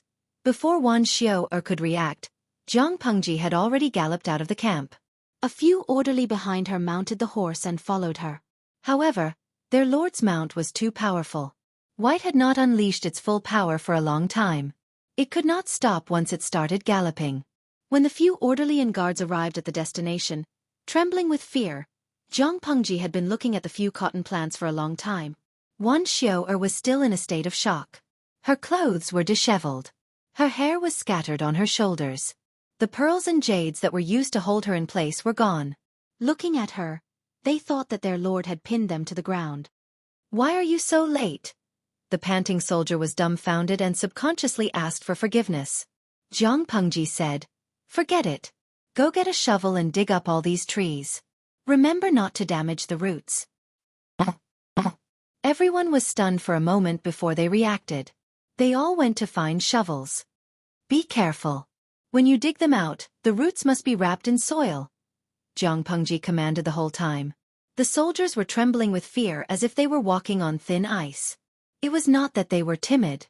Anyone who had seen Jiang Pengji kill enemies on the battlefield would be afraid of her. They were busy until sunset. The few trees were carefully moved out. To make it easier to move, they even found an extra-large pottery tank. Jiang Pengji drilled a few holes at the bottom of a few ceramic jars for easy watering in the future. The cotton was not tall. The 3 stalks were only 4 to 5 feet tall. The panzihua was slightly taller, but it was only a little more than 10 feet. Jiang Pengji heaved a sigh of relief when she saw that they had been moved out safely. Wan Xiao'er's curiosity was piqued. She knew that Jiang Pengji was a person who would do great things. If the thing was useless, Jiang Pengji would not be so nervous. "Is there anything unusual about this object?" Wan Xiao'er had been planting them for a few years. Apart from the unique pattern, the dried flowers could be used to fill pillows and mattresses, but there seemed to be no other use for them. Because of the cotton and the kapok tree, Jiang Pengji's impression of Wan Xiao'er went up another level. She said bluntly, "Of course there is. It can protect all the people in the world from the cold." Wan Xiao'er blinked her eyes. Of course, she would not doubt Jiang Pengji's words. But, these ornamental plants, were they really that powerful? So that the people of the world would not suffer from the cold? Even the reincarnation of a saint would not be able to do this, right? "You've done a great service." Jiang Pengji pressed her hands on both sides of her shoulders. "I can't thank you enough. If you have any needs, I will definitely satisfy them." Although they were separated by thick clothes and a mink fur cloak, she could still feel Jiang Pengji's slender hands. They were very strong and inexplicably gave her a sense of security that she had never felt before. Wan Xiao'er would not have believed such an ordinary promise in the past, but the person who said it was Jiang Pengji, so she believed it. "I can't accept such a promise. A gentleman's promise is worth the 5 mountains. Jiang Pengji emphasized. She did not say it casually. Wan Xiao'er's face suddenly turned red. She rolled her eyes at Jiang Pengji and said in an annoyed tone, "You! So many years have passed, but your glib tongue has not deteriorated. You said that to Jingxian back then, and now it's me. Who else do you want to say that to in the future?" She remembered clearly that when Jiang Pengji's gender was exposed, many noble ladies ridiculed her, and Wan Xiao'er was also jealous. She never thought that Jiang Pengji would use the same words to coax Wei Jingxian. "Really? Can't you change it?" "Jiang Pengji." Wan Xiao'er chuckled. "Fine, fine. I believe you. I don't ask for much. Just give me a place to stay." Jiang Pengji responded with an "oh" and said, "Yes, I will definitely provide for you." Wan Xiao'er was overjoyed. Her smile these 2 days was more than the sum of the previous years. Although Jiang Pengji knew about cotton, she did not know how to raise it. Wan Xiao'er, on the other hand, had dealt with it for a few years and had more experience than her. So, Jiang Pengji asked her, "What plans do you have for the future?" Wan Xiao'er combed her messy long hair and smiled. "I am under your protection. Other than that, what other plans can I have?" Jiang Pengji shook her head and explained. "What I mean is, do you want to have a career in the future?"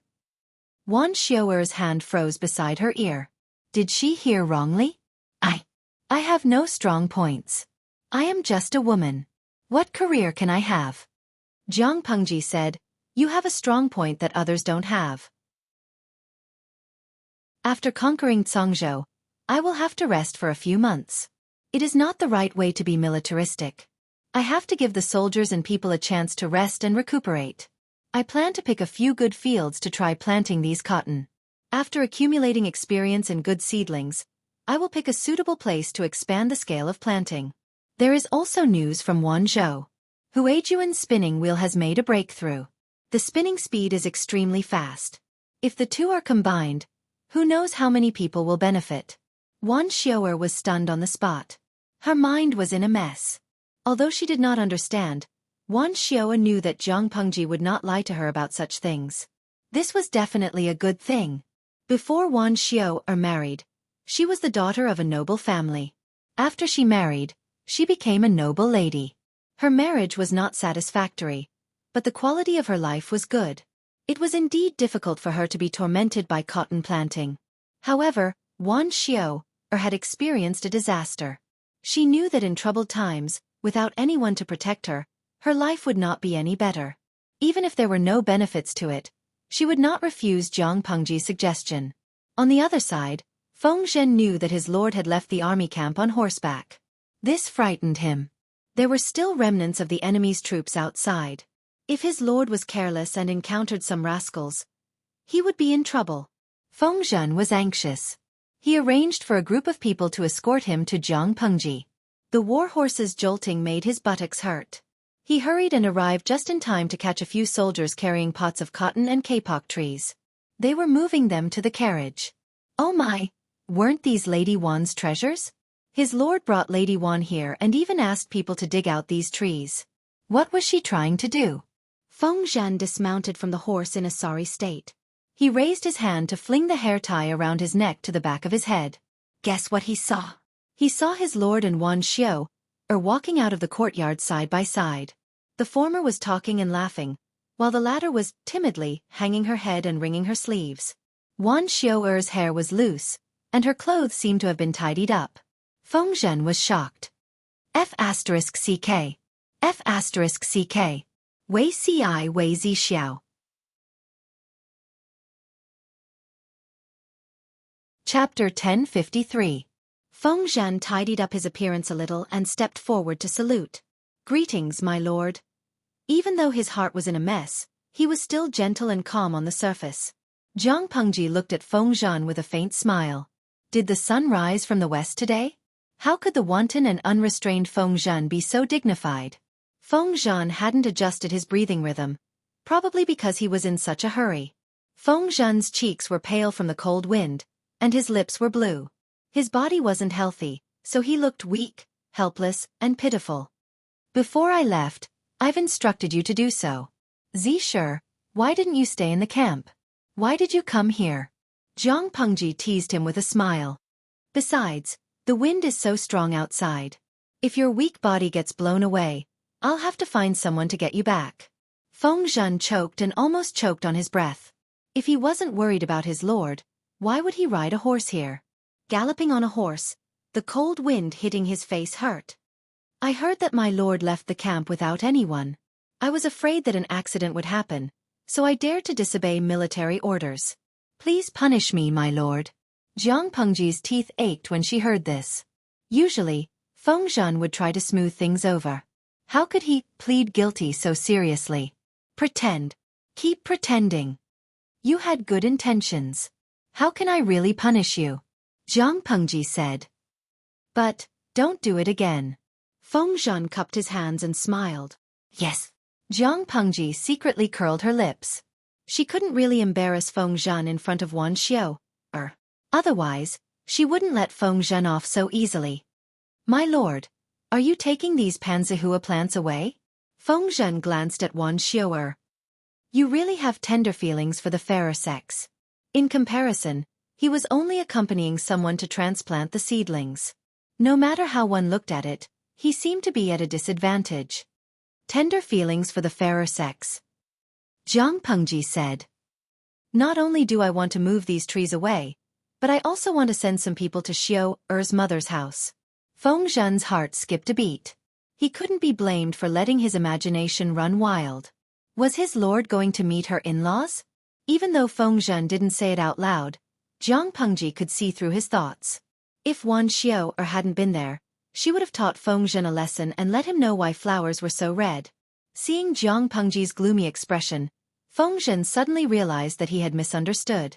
In order to turn the tables, Feng Zhan asked with a serious expression. His voice was steady and powerful, and it was obvious that he was a serious person. My lord, is there anything wrong with these trees? If it wasn't for meeting his in-laws, then the problem should be with these trees. Zhang Pengji said, the people in the north can use wool to weave sweaters to survive the winter.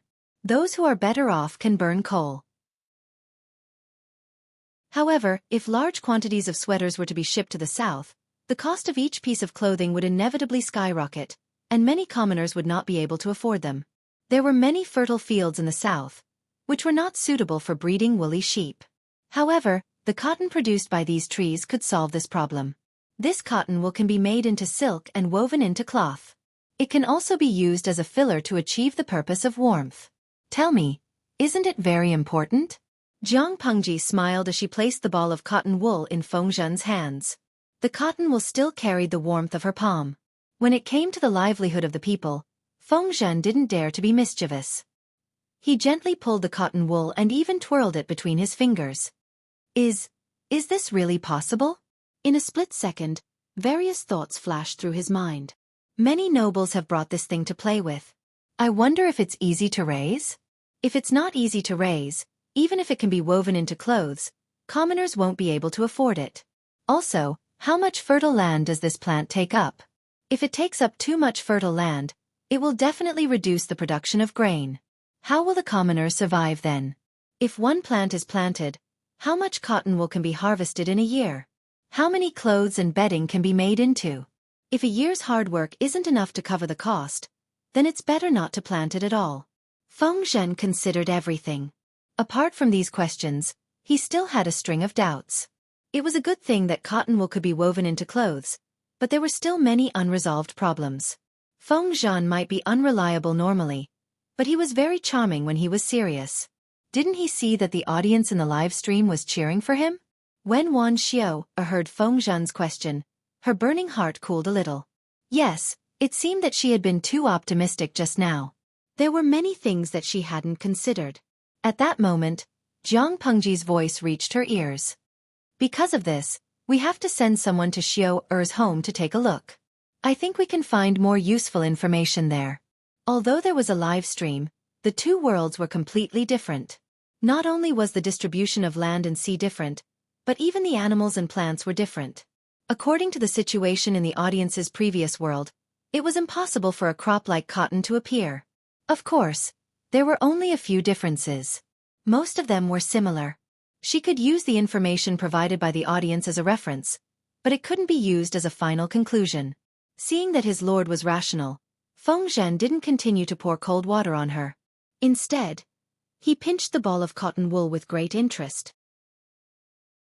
If it can really solve the problem of clothing for the commoners, who knows how many commoners would be willing to set up a longevity tablet for Lady Wan and offer incense to her 3 meals a day. Wan Xiaoer's cheeks flushed red. How can I be worthy? Mr. Feng's words are too much. Even if there's merit, it's the work of the magistrate of Liuzhou. Many nobles have this plant in their backyards, but no one has said that it can weave cloth and make clothes for the benefit of the commoners. Since ancient times, how many nobles had been unable to make the commoners set up longevity tablets on their own? How could it be her turn? Feng Zhan smiled and said, Lady Wan's thoughts are exquisite, and her words are pleasant to the ear. No wonder my lord cares for her so much. Jiang Pengji coughed softly, interrupting their conversation. This matter shouldn't be publicized. We must send a few reliable people to handle it. There can't be any mistakes. In addition, it's not suitable for Xueqi to follow the army into battle. Remember to send her to Wanzhou to settle down. If these two matters aren't handled well, I'll definitely settle accounts with you. Feng Zhen cupped his hands and bowed seriously. Yes. This matter concerned the commoner's livelihood, so it had to be handled properly no matter what. The army didn't have much time to rest, so this matter had to be put on the agenda as soon as possible. Wan Xueqi, who was standing to the side, heaved a sigh of relief. Fortunately, she had anticipated this and packed her luggage in advance. Otherwise, she would definitely be in a mess. Feng Zhen was nimble and efficient. Everything had been arranged early the next morning. Lady Wan, I have a presumptuous request. A trace of surprise flashed in Wan Xueqi's eyes, but she said, Please speak, Mr. Feng. Feng Zhen took out a box. It looked heavy. I've been separated from my youngest son, Feng Yi, for a long time. I'm ashamed that I haven't done my duty as a father to raise him all these years. I'm ashamed of myself. Mr. Feng has his own difficulties. Your son will surely understand, Wan Xueqi said. Does Mr. Feng want me to pass this to your son? Feng Zhen nodded, but his expression showed that he was in a difficult position. Wan Xueqi said, Has Mr. Feng encountered a difficult problem? Chapter 1054. This Mr. Feng has a loving father's heart. Wan Xueqi thought of Feng Zhen's request and her heart softened. She was disgusted by her dead husband, but she loved children. If her aborted child could have been born, would it be enlightened by now? Unfortunately, fate was too thin. Other than her, there were also female soldiers in the carriage who took care of her and ensured her safety. The female soldiers had never interacted with Feng Zhen, so they didn't know his nature. However, people like to imagine things. If they liked someone, they couldn't help but label them as good. Military advisor Feng was so wise, he must be a loving father. Feng Yi, who didn't know the truth, could only say, hee. A month later, Feng Yi received a box that her father had mailed from thousands of miles away. There was nothing else in the box except for all kinds of delicate things. It was Feng Zhen's letters to Feng Yi. No more, no less.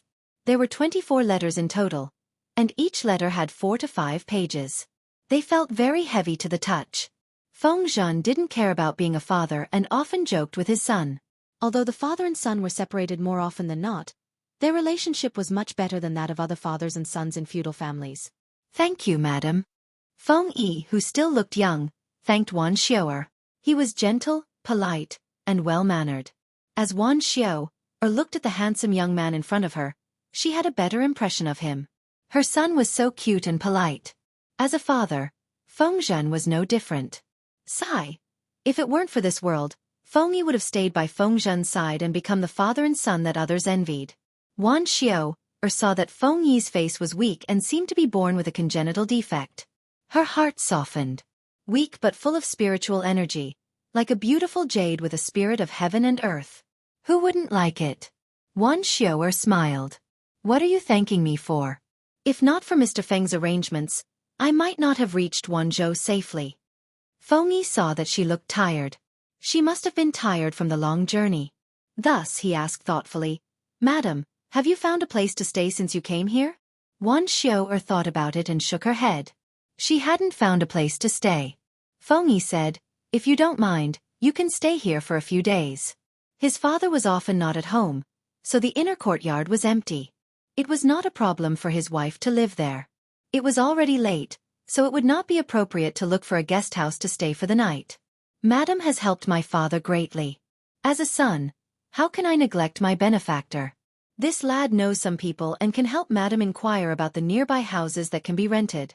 You're a woman, it's always inconvenient for you to be outside.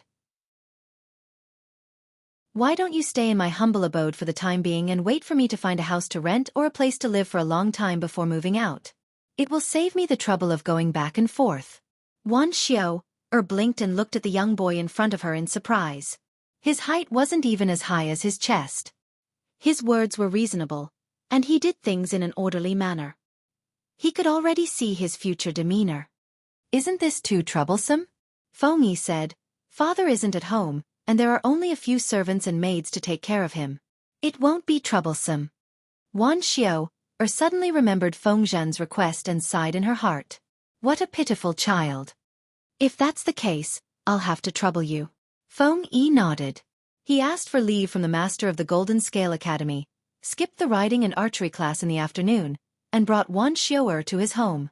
When they arrived at the Feng Manor, Wan Xiao felt a headache coming on. Was she taking care of this child, or was this child taking care of her? Feng Yi arranged a separate and clean guest house for her, and sent the housekeeper to a broker to pick out maids to serve her, as well as servants to do rough work. Apart from these, she also ordered people to prepare daily necessities, and had the tailor come over to take measurements and make new clothes. It was a mess, but this child seemed to be very familiar with it and did it with ease. The more this was so, the more Wan Xiaoer's heart ached for Feng Yi. Who wouldn't like an obedient, sensible, and intelligent child? Wan Xiao even imagined a tragic scene where her father wasn't around and the child had to shoulder the burden of the manor alone. "Dalong, the madam in the guest house?" the housekeeper asked hesitantly. Feng Yi opened Feng Zhen's letter and read it word by word. Starting from the earliest date, most of the letters were about longing, experiences along the way, and interesting events in the army. At father's age, Feng Yi glanced at the housekeeper out of the corner of his eye, and said calmly, "It's time for him to settle down." The housekeeper choked. Once again, he deeply realized who the master of the Feng Manor was. This, Feng Yi said. "It's not right for a man at 30 to still indulge in debauchery. It would be great if someone could control him." The housekeeper was speechless. Suddenly, he felt that the roles of the father and son in the family had been reversed. Feng Yi was the old father who was heartbroken by his rebellious son. "But master might not have this intention," the housekeeper said weakly. Feng Yi smiled and said with certainty, "Just now I tested the madam. She had a very good impression of my father. She even praised him as a pure and upright gentleman. Steward, if my father didn't have such an intention, do you think he would be associated with these 8 words? It was because he had an interest that he pretended to be." The housekeeper finally understood and nodded with emotion. This was probably the rumored, "No one knows a son better than his father?" After thinking for a while, the housekeeper still didn't realize what was wrong with his words. If Feng Zhen knew that his son understood him so well, he would definitely be extremely gratified. After sending off Wan Xiaoer's convoy, he gathered his thoughts and focused his energy on the battle. 2 days had passed. Huang Song and Jiang Pengji had also dealt with the division of the captives. Feng Jin and Wei Ci were in charge of negotiations on Jiang Pengji's side, while Cheng Jing and Ye Sun were in charge of Huang Song's side. Because of Huang Song's approval and hints, the two of them didn't take a strong stance on this issue. This was a situation that both sides would be satisfied with, but someone was unhappy. When Yuan Xian heard that his lord Huang Song had given up most of the money and didn't argue when it came to the distribution of the captives, military supplies, and property, he was suddenly dissatisfied. It wasn't that he was dissatisfied with Huang Song's modesty, but he suspected that someone was biased towards Jiang Pengji and was helping an outsider. Who was this person? Nye Sun's face appeared in Yuan Xian's mind. Once this thought came to mind, there was an additional thorn in his heart. He didn't have a good impression of Nye Sun. Now that there was another barrier, their relationship was like fire and water. This matter alarmed Huang Song. He came forward to mediate. The two of them seemed to have forgotten their differences on the surface, but in private, they were even more hostile. "Humph. Don't let me get hold of your weakness." Yuan Xian looked at Nye Sun and Meng Heng from afar. When the two of them spoke, the atmosphere was harmonious and harmonious. The thorn in his heart became more and more obvious. He snorted coldly and a cold glint flashed in his eyes. Nye Sun's back was facing Yuan Xian, so he didn't feel it, but Meng Heng noticed it. Meng Heng naturally shifted his gaze away. His expression was normal and he didn't reveal any flaws. He even bowed gratefully to Nye Sun. Chapter 1055. Although he had ulterior motives, the gratitude in Meng Heng's words was genuine. His wife was pregnant, so it was reasonable for her to not follow the army. How to settle her down became a difficult problem. If he let his wife travel thousands of miles to Wanzhou, her body wouldn't be able to withstand the torment, and there might be problems along the way. After thinking about it, the only option was to stay in Hada County to nurture the fetus. When Nyesun learned of this, he privately suggested to Meng Hang to let his wife move to Nyesun's mansion so that she could keep him company. When Huang Song went to war, Nyesun would definitely follow him to the front lines. In this way, it was inevitable that he wouldn't be able to take care of his wife, Zhu Qingning. If the two pregnant women lived together, they could take care of each other and wouldn't be in a difficult situation. Nyesun's suggestion was exactly what someone wanted. It was nothing. No need to thank me. Nyesun smiled as he helped Meng hang up. He wasn't unaware that Yuan Xian was targeting him. He also wanted to distance himself from Meng Hang to protect himself. However, established relationships couldn't be broken so easily. His lord, Huang Song, and his lord Meng Hang were in the honeymoon phase of the alliance. Nyesun couldn't forcefully shut him out. Over time, not only did their relationship not become distant, but it also became more intimate. It wasn't exactly good to say that they had a good relationship. It was a very normal friendship between gentlemen. Nyesun sat upright, unafraid of rumors and slander. If Yuan Xian used this as an excuse to make things difficult for him, Nyesun wasn't one to be trifled with. The two armies rested for a day, and everyone had different thoughts. It seemed that this turbulent river of pine hid countless undercurrents and schemes. The two armies rested for a few days, and the news that Hanchang Pass had been breached reached the ears of the Zhangzhou reinforcements. What did you say? The reinforcements general was having fun with beauties. The tent was filled with the strong smell of alcohol, and empty wine jars were scattered below. Sitting in his arms was a voluptuous woman with a half-exposed body. Behind him, there was also a flirtatious woman massaging his shoulders. His left and right arms were wrapped around two drunken and laughing women. His upper body was bare, revealing his muscles. If one didn't look at the decorations around him, one would think that the man was in some brothel. Where was the atmosphere of a military camp? Hearing the messenger's report, the general was furious. When he understood what the messenger said, he was scared out of his wits. He pushed away the beauties in his arms and pushed away the one in his arms. The beauty who was massaging his shoulders was so scared that she didn't dare to move. The sudden turn of events caused the four women's beautiful faces to turn pale. The messenger did not dare to raise his head, afraid that he would see something he was not supposed to see. After all, no man would like his woman to be seen naked by another man, even if the woman was just a plaything. Hanchang Pass has been breached. Lu Shi and Huang Song's armies are stationed on the banks of the river Song. They seem to be planning to cross the river. Already broken? When was it broken? The messenger stammered out the time. The general was so angry that he waved his hand, and the bamboo slips and wine bottles on the table fell to the ground. Why didn't anyone tell me about such a big thing? How many days has it been since Frostchong Pass was breached, and he only received the news? If this news spread to Meng County in Song Prefecture, then, thinking of the possible consequences, the general's strong body shivered. Even if there were a few charcoal basins in the tent, it couldn't dispel the coldness in his heart. There was no reason for him not to be afraid. Meng Zhan received the request for help from the defending general of Frostchong Pass, so he was sent to support the dangerous pass as soon as possible. However, he didn't take Lu Shi and Huang Song seriously. Frostchong Pass was one of the best natural strongholds. The pass was full of soldiers. How could it be breached so easily? With this thought in mind, he led the troops and stopped from time to time. They marched for less than 8 hours in the day, and occasionally stopped to drink and have fun. Originally, they thought they would arrive in half a month. Although they were a few days late, it wouldn't delay the important military affairs. They didn't expect that the 10 days' journey would take them almost a month, and Frostchong Pass had been breached. It's over, it's over. The general was so scared that his forehead was sweating. Even the charcoal basins in the tent couldn't warm his heart. Where are Lu Shi and the others now? Did they cross the river Song? The general knew that he had delayed the important matter. If he was caught by Meng Zhan, even 10 heads wouldn't be enough for him to chop off. For now, he had to find a way to make up for his mistakes.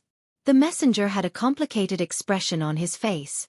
If the general still had a brain, he should know that he had asked a stupid question. It turned out that the other party didn't listen to a single word of what he had just reported. The Huang and Lu armies have their backs to Frost Chong Pass. They are stationed near the River Song. They haven't crossed the river yet. The general was relieved. It was good that they hadn't crossed the river. He still had a chance to win by relying on the danger of the River Song. There was a reason why he was so confident. Most of Jiang Pengji's troops came from the north. There were many landlubbers in the north. Even if they could swim, they could only paddle. Huang Song made his fortune in Haozhou.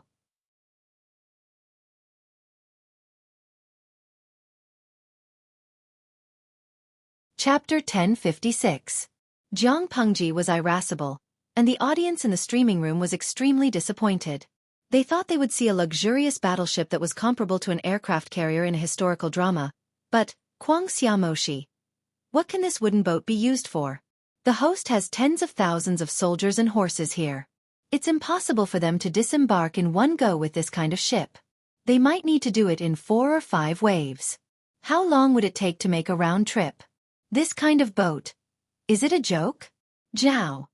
If I remember correctly, in the ancient history of our side, during the Three Kingdoms period, there were ships that could carry 3,000 people. Looking at the host's social background, it should be equivalent to the Wei, Jin, Southern and Northern dynasties period? There's no reason for their shipbuilding skills to be so bad, right? Space drifting bottle. I think it's a geographical problem. After all, this place is closer to the north. Most of the battles are fought on land. There's not enough environment for water battles. It took a lot of money and effort to build a ship, and it was rarely used in battle, so there was no such thing. Want to find a good name is hard. I saw the live stream earlier. The host said that Songzhou has developed land and water routes, so there is a lot of business and the economy is very prosperous. Most of the ships on the river were commercial ships. Crossing the river was not a problem, but fighting in the water was not enough.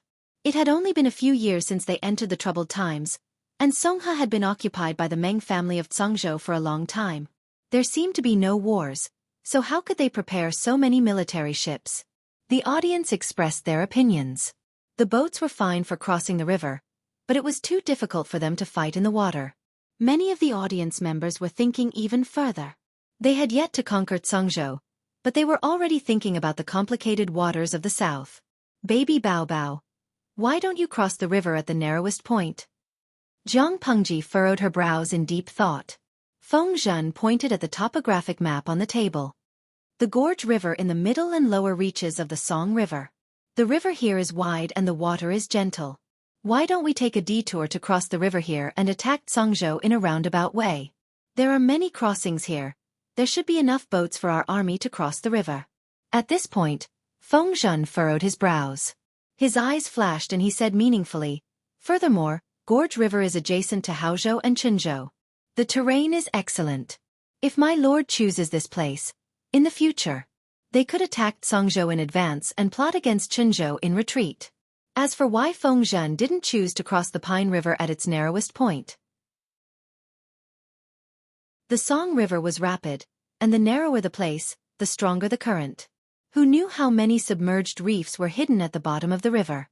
If one used this kind of boat to cross the river, the possibility of success was basically zero. The boat would capsize before the person could even reach the shore. Feng Zhen was a playboy. Not only did he have a wild personality, but he also had a big appetite. He wanted both Zhangzhou and Chenzhou. Jiang Pengji squinted her eyes and said with a smile, "A gentleman doesn't take what others like." Feng Zhen understood. "My lord, are you worried that Prefecture Overseer Huang is also thinking of starting from Gorge River?" "I'm not worried. He'll definitely do that."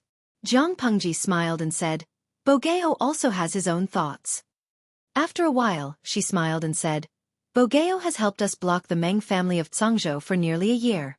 If he chooses to go through the river gorge, how can we compete with him? What's more, the Meng family of Zhangzhou came for me." Bogeo's willingness to help was out of kindness, but his refusal to help was part of his duty.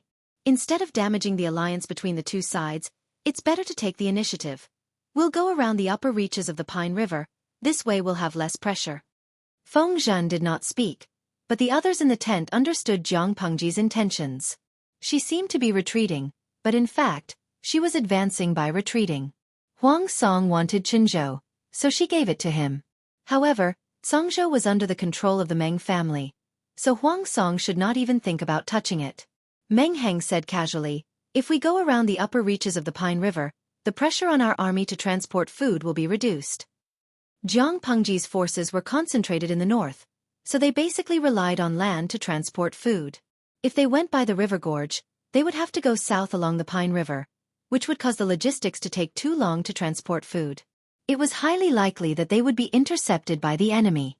When the forces in the north fought on the water, they not only competed with the resources of both sides, but also with the logistics. If the logistics could not keep up, the main force of the vanguard would enter the enemy's territory alone, and they would not be able to return. On the contrary, if they went around the upper reaches of the Pine River, that would be Jiang Pengji's northern territory, and the transportation of food would be guaranteed to the greatest extent. Meng Heng said in a low voice. Moreover, the river gorge is closer to the south, where the climate is humid and there is a lot of mud in the shallow waters. It's easy for the troops to adapt to the climate, and if they are unlucky, they may even contract diseases. Although the river gorge has its terrain to worry about, it is of little value to my lord. Jiang Pengji's goal was to annex Songzhou. If she could get Songzhou, she would have two places that were rich in war horses, which would be of great strategic significance. In comparison, Chenzhou, with its flat terrain and abundant resources, was not as attractive to her. Feng Zhen understood the crux of the matter. He looked at Meng Heng with admiration, not the slightest bit unhappy that his suggestion had been rejected. Once we take Songzhou, my lord can then plot to conquer Langjia, Hejian, Gaoi, and other counties. You will be able to connect the entire northern territory, and you will have the momentum of a whale swallowing a tiger. It is also possible that you will be able to conquer the world. When Meng Heng said this, his tone was calm, but the content of his words could not help but make people excited. Compared to the small profits at hand, it was better to take a long-term view and make strategic arrangements. For Jiang Pengji, Songzhou was more important than Chenzhou. If she did not take Songzhou, when Huang Song took Chenzhou and then encroached on Songzhou's territory, Jiang Pengji would be forced into a passive state. After a round of discussion, everyone had a plan in mind. The audience was confused. Although they didn't quite understand, they understood one thing: Yuntian Weeping Rain. The two families are still in an alliance, but the streamer has already started scheming against Huang Song. Poor baby Huang Song. Meeting a two-faced friend. He did not die an unjust death. Jiang Pengji's lips curled into a cold smile. She schemed against Huang Song while the alliance was still in place? He also schemed against her, so she just returned the favor. She was a traitor, so there was no need to talk about morality and righteousness. Just as Jiang Pengji expected, after receiving the news that Songzhou's reinforcements had arrived on the other side of the Song River, Huang Song suggested to her to split up and cross the river.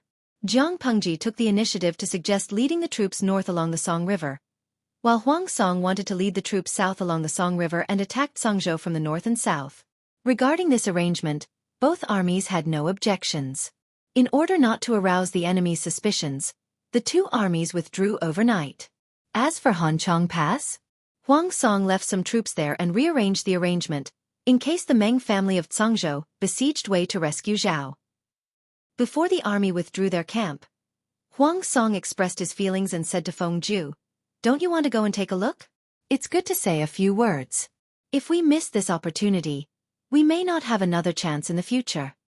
Huang Song was suspicious by nature, but he was also sincere to those he truly trusted.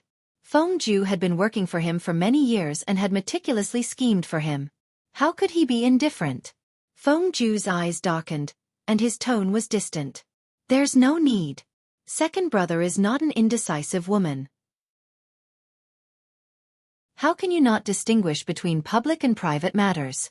Back then, during the earthquake in Shangjing, he had told Feng Jin, when they met again, life and death were fated.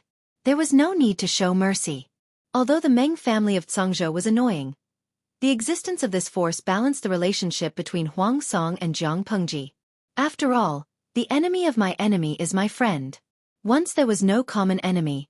Internal strife was not far away. Huang Song sighed softly, but this was not the only thing that worried him.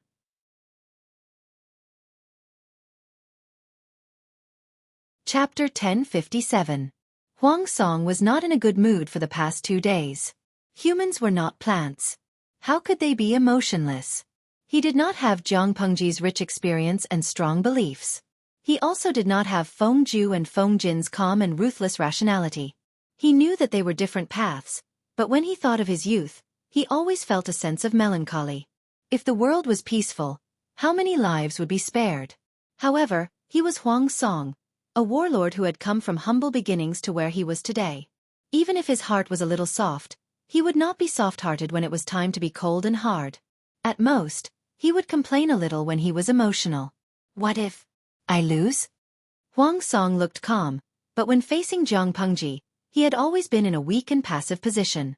When he wanted to tell himself over and over again that he could do it. Attacked Songzhou from the top and Qinzhou from the bottom. When he occupied 3 states, he would be qualified to challenge Jiang Pengji, who dominated the north.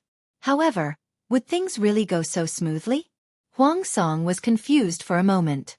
He did not dare to tell anyone else about this confusion and lack of confidence. He did not even dare to reveal it to his wife and son. He even kept his mouth shut when he slept at night, for fear that he would reveal it when he talked in his sleep. Huang Song felt very guilty after saying such depressing words to Feng Ju, but he could not help but confide in him. He was not afraid of death.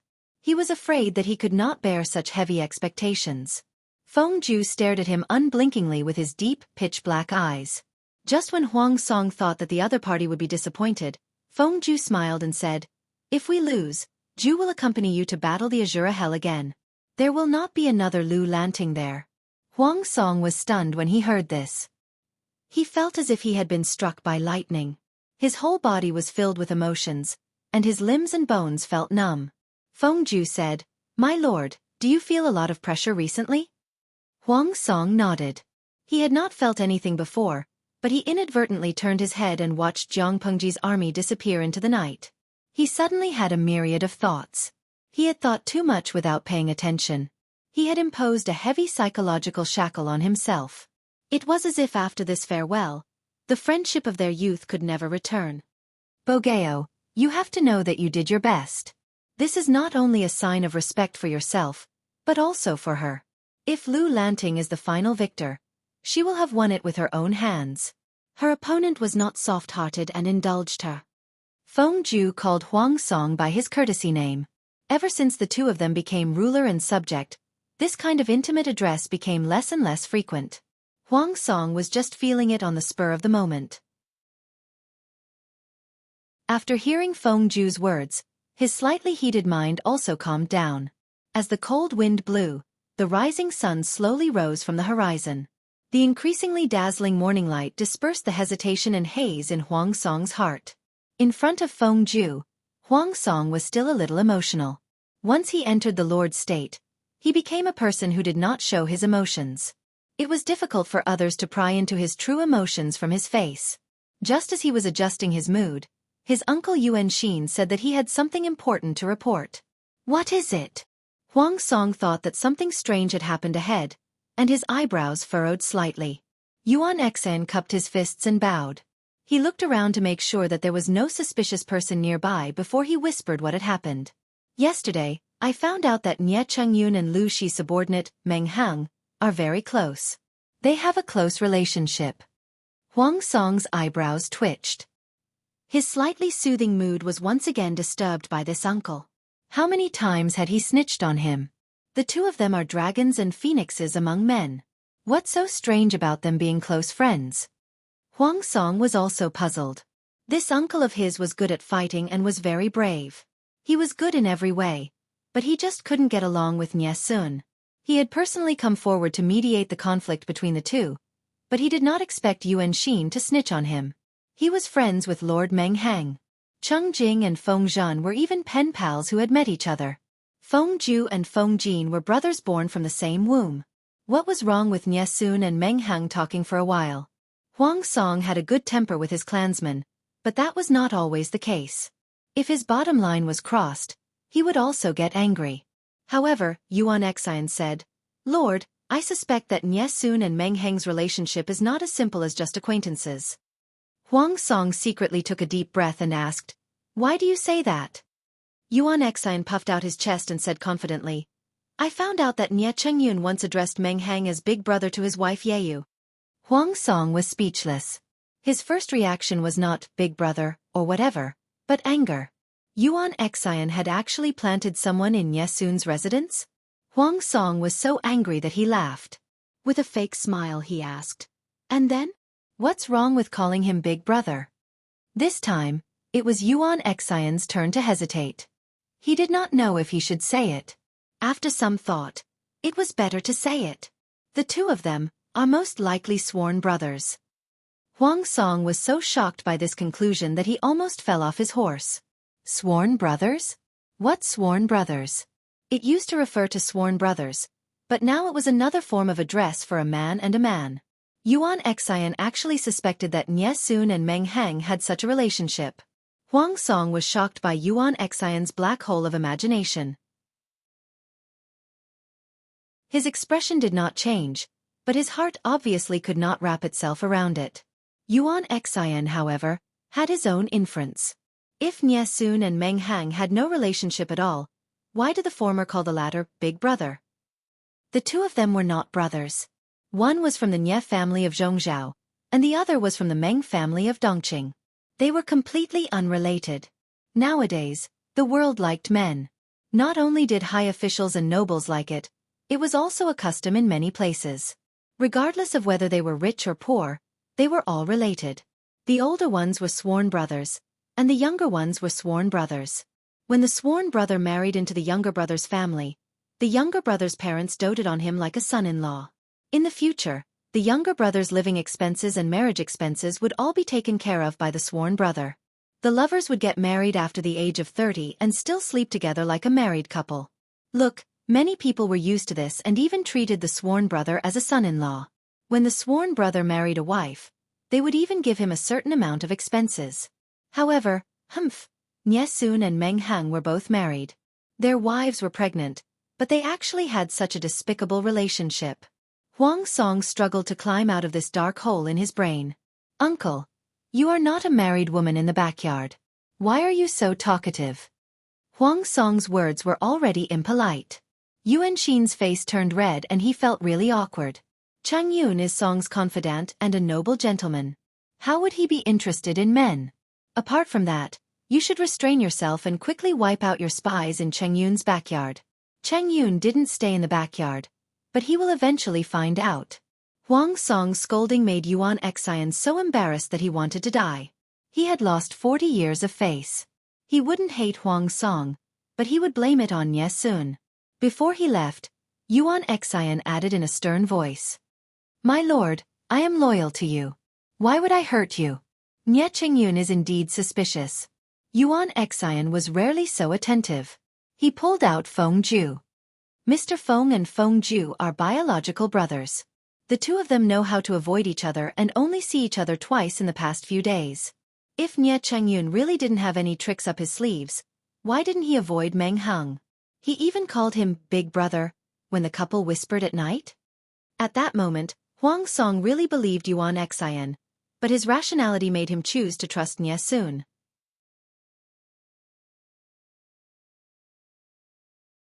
Chapter 1058. Compared to Huang Song's melancholy, Jiang Pengji's emotions were calm. It seemed that nothing could attract her attention. As they marched north along the Song River, they learned about the situation in various parts of Zhongzhou. Meng Hang and Meng Hun were both from Zhongzhou. Although the former was a Zongzi with no real power, and the latter was a former lieutenant who had defected from Zhongzhou for 8 years, the two of them knew more about Zhongzhou than others. Meng Hun told him what he knew, and Meng Hing added a few more sentences. When it came to war, not only did one have to understand the enemy's terrain and strategic deployment, but they also had to understand their combat strength and troop configurations. Jiang Pengji did not expect them to know much, but it was better than nothing. She took it as a way to kill time along the way. Meng Hang and Jiang Pengji were very serious. They could not withstand Jiang Pengji changing the topic too easily, and as they spoke, they went off topic. I suddenly remembered that Zhang Tu stayed in Songzhou for a while. Jiang Pengji asked, "Do the nobles in Songzhou really like fighting beasts for fun?" Fu Wang tried his best to be a wolf, but his luck was too low, so he was captured by others to be a beast for others to amuse themselves with. It was not a secret, and Fu Wang was not ashamed of his past. Instead, he often used it as an excuse to brag about it. That was why Jiang Pengji mentioned it without holding back. She was curious. Didn't they say that the aristocrats of Dongqing were all effeminate? Would a bunch of mothers like such a bloody activity? Just to watch lives fight for survival in the Colosseum? Meng Hang could not react for a moment, but Meng Hun was calm. After all, he had been with the Lord for 7 or 8 years and was used to it. Rumor has it that the ancestor of the Meng family, Duke Meng, had the ability to tame beasts. When Xia Taizu went on an expedition to conquer the world, he offered up 10 armies of beasts that made people tremble in fear. Like Qi Yu, he can control iron-eating beasts, and his battle prowess is extraordinary. If it weren't for Meng Hang, Meng Hun really wanted to call the ancestor's name directly. Why would he use honorifics? Meng Jing was good at fighting and could be considered a scholarly general who was good at both literature and martial arts. He also knew how to tame beasts, which sounded very impressive. Because of Meng Jing's influence, Zhangzhou had always had the custom of raising fierce beasts. However, the ferocious beasts were prone to injuring people, so they died down after a long time. Only high officials and nobles had the qualifications to keep them. Ferocious beasts were not raised for the sake of making them act cute. The rich and powerful were bored, so they came up with a game of beast fighting, completely disregarding human life. Fu Wang was one of the victims. He was neither the first nor the last. Controlling an iron eater? It sounds majestic, what a pity. His ancestor Meng Jing was known as the White Dragon among men, but his descendant Meng Zhan was such an idiot. The future of the Mengs would fall on Meng Hang, the son who had been expelled by Meng Zhan. Jiang Pengji sighed with emotion, but the audience burst into laughter. Riding an iron eater? Awe-inspiring? How adorable. Hua Hua loves Pighead. Host, do you know who the iron eater is? Sang Ke. I guess the streamer doesn't know? To tell the truth, when I was young, I read about Qi Yu riding an iron-eating beast to fight against the Yellow Emperor. At that time, I thought that the iron-eating beast was some kind of terrifying beast. One day, she followed her parents to the Moon-Sun delivery room at the panda base, Yiduanbo. I can't imagine a person sitting on the back of a panda and cooperating with them in battle. Jileo Yi Mei. I suddenly thought of something. In the streamer's world, pandas are wild, right? Hunting is not illegal. Why don't we raise a panda someday? Watching the streamer play with a cat from a close distance, I guess I can't quit this streaming room for the rest of my life. Hua Yen Ji Yuan, the panda is a bear, but I want to play with it too. Jealousy is driving me crazy. Jiang Pengji was surprised. She knew there were iron-eating beasts in this world, but she had never seen one. According to the audience, the appearance of the iron-eating beast was different from the general description. Sergio, have you seen an iron-eating beast? Sergio was Meng Heng's courtesy name. Zhou Yun, Heng Jiu. The courtesy name was not good, but it was not bad either. Meng Heng said, I have seen one. How does it look? Meng Heng said, according to the Book of Supernatural Beings, it is sold in the south. It is called nibbling iron. In area, it is also said that it looks like a bear, has a small head and legs, and is mottled in black and white. It can lick copper, iron, and bamboo bones. It looks gentle and harmless, but in fact, it is fierce and aggressive. It can smash a person's head with one palm. Jiang Pengji used her limited imagination to think about it. The image of a black and white brown bear appeared in her mind. It was quite fierce. Maybe it's because we have different tastes. She never thought she would have the opportunity to witness the cruelty of the iron-eating beast army so soon. The ancestors of the Mengs had the skill of taming beasts, but they learned it from a beast-taming tribe in the north of Tsang Prefecture. To return the favor, the ancestors of the Mengs sheltered the tribe and even encouraged them to marry the people of Tsang Prefecture. Because of the friendship between the ancestors, the tribe and the Mengs of Tsang Prefecture had established a strong relationship. The Mengs sheltered them and provided them with a place to live. In return, they helped the Mengs to guard the northern border. The farming tribes of the Central Plains had developed their farming skills, and the tribes had their own skills. Jiang Pengji led the army north along the Song River. There was no dam on the Song River, so the river was very wide and the current was much faster. Half a month later, Jiang Pengji arrived at her destination. The army crossed the river without any accidents. It was unbelievably smooth. Could it be a trap? Afraid of being ambushed, the army crossed the river with trepidation. They were ready to retreat and support at any time. By the time they all crossed the river and rested for 4 hours, nothing unexpected had happened. It's hard to say. We'll deal with it as it comes. Jiang Pengji frowned. According to the scouts, there was no ambush around. If there was, crossing the Song River was the best chance for the army to do it. What they didn't know was that it was not that Meng Zhan didn't want to. It was that he didn't get the information. The credit had to go to the general who had rushed thousands of miles to help the Hanchang Pass. Meng Zhan knew how many opportunities he had missed. He was so angry that he almost had a heart attack. He ordered his men back 10 times in a row. He couldn't even draw his sword and kill him. Huang Song and Lu Shi's army parted ways at the Song River and split up to attack Song Prefecture. Such an important news was hidden by the cowardly idiot. If the news was more timely, he might have been able to send troops to ambush them. But now it was too late. Meng Zhan was indeed an old ginger. He was more experienced than the new ginger. After venting his anger by killing people, he calmed down quickly. There weren't many strategic crossings along the Song River in Songzhou. Huang Song and Lu Shi, the 2 kids, were probably planning to attack from both sides. Following this train of thought, Meng Zhan quickly circled a few points, drafted a document, and sent out the order as fast as he could. Even if he couldn't resist the fierce attack, he couldn't let the 2 kids have it easy. Meng Zhan's eyes flashed with madness. He seemed to have thought of something. He sat back on the mat and picked up the brush to grind the ink. Quickly, send these 2 letters to the general guarding Zhanjiang Pass and Yumen Pass. There were 3 natural barriers in Song Prefecture: Hanchang Pass, Zhanjiang Pass, and Yumen Pass. Hanchang Pass was a natural barrier to defend against the forces in Dongqing. Zhanjiang Pass and Yumen Pass were different.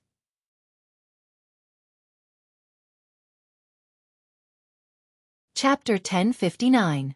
Meng Zhan was astute, but he couldn't handle a useless teammate dragging him down. He wasted the best opportunity. By the time the urgent letters arrived, it was already too late. Huang Song and Jiang Pengji's army had already entered Songzhou. Huang Song's side was fine. His mission was to restrain Songzhou's army. He didn't fight with all his might, so the pressure on the south side of Songzhou was less. In comparison, the pressure on the north side of Songzhou was much greater. Jiang Pengji led her army and marched straight in. When Meng Zhan's secret letter arrived, her army had already broken through the defense line at the border of Songzhou. She tore an opening in a tough manner. Faced with the sudden attack, Songzhou was caught off guard. Before they realized what was happening, the owner of the territory changed hands. The situation didn't improve until Meng Zhan's secret letter arrived. Meng Zhan knew clearly that Jiang Pengji had broken through Hanchang Pass in such a short time. If she wanted to win, she had to come up with something special.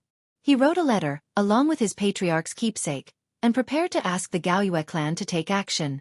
The Gaoyue clan was a beast-tamer tribe that Meng Zhan's ancestors had a good relationship with. Almost all of them could ride ferocious beasts.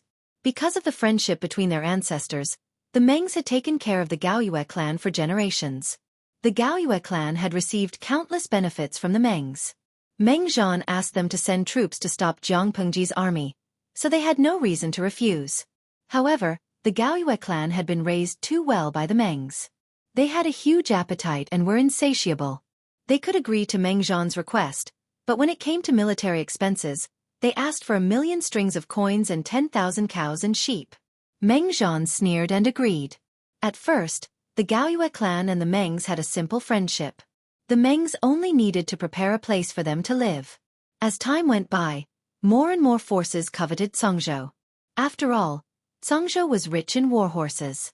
Who wouldn't want them?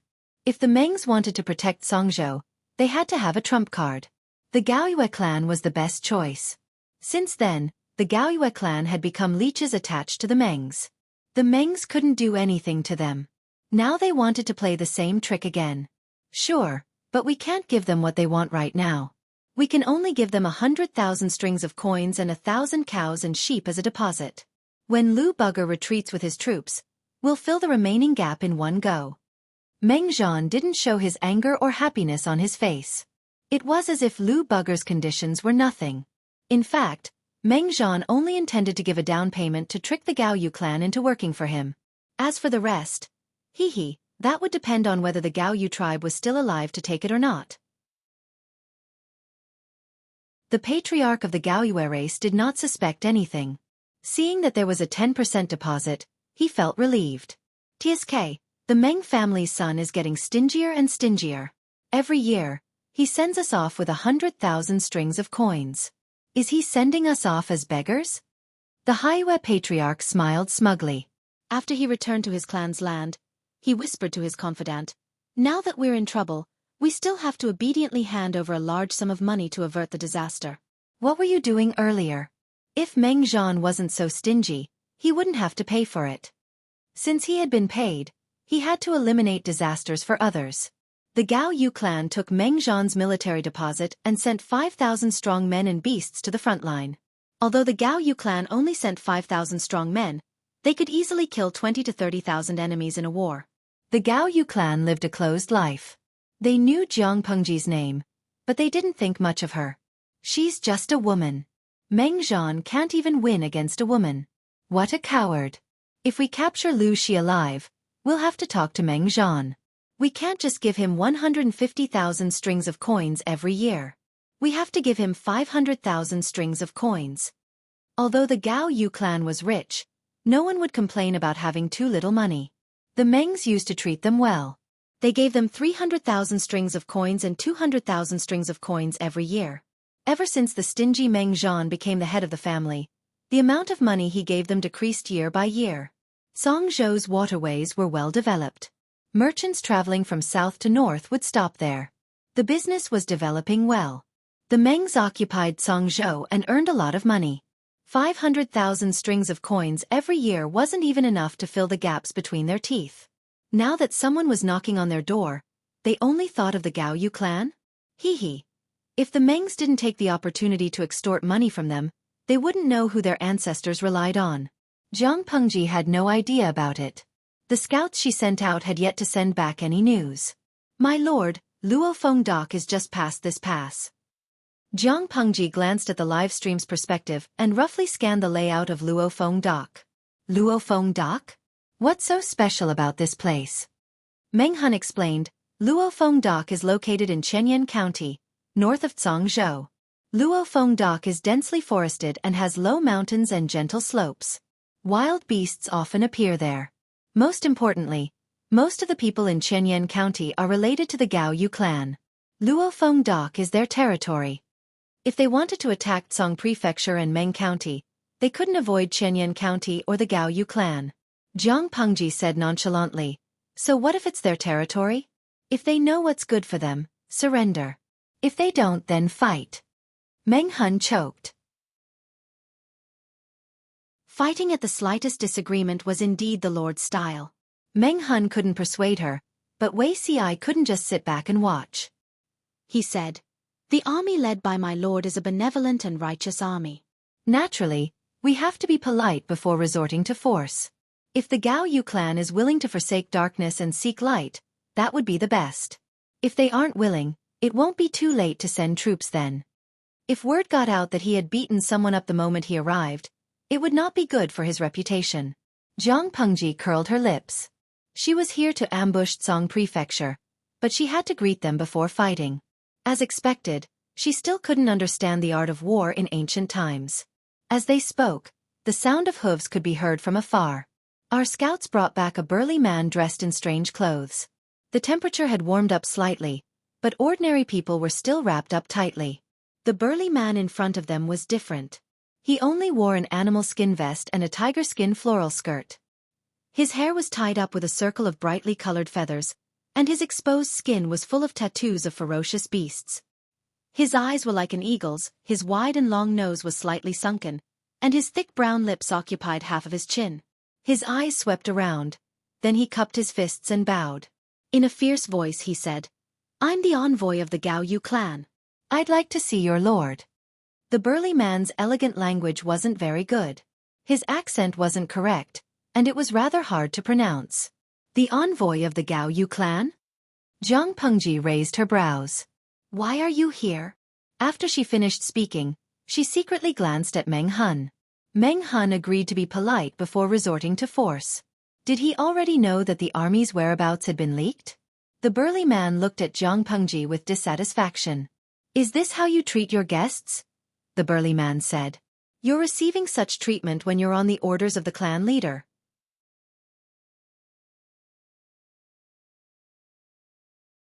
Chapter 1060. The strong man was representing the Gaoyue tribe. As the lord, Jiang Pengji should get off the horse herself. How could he sit on the horse and hide in the crowd? Was he afraid of death?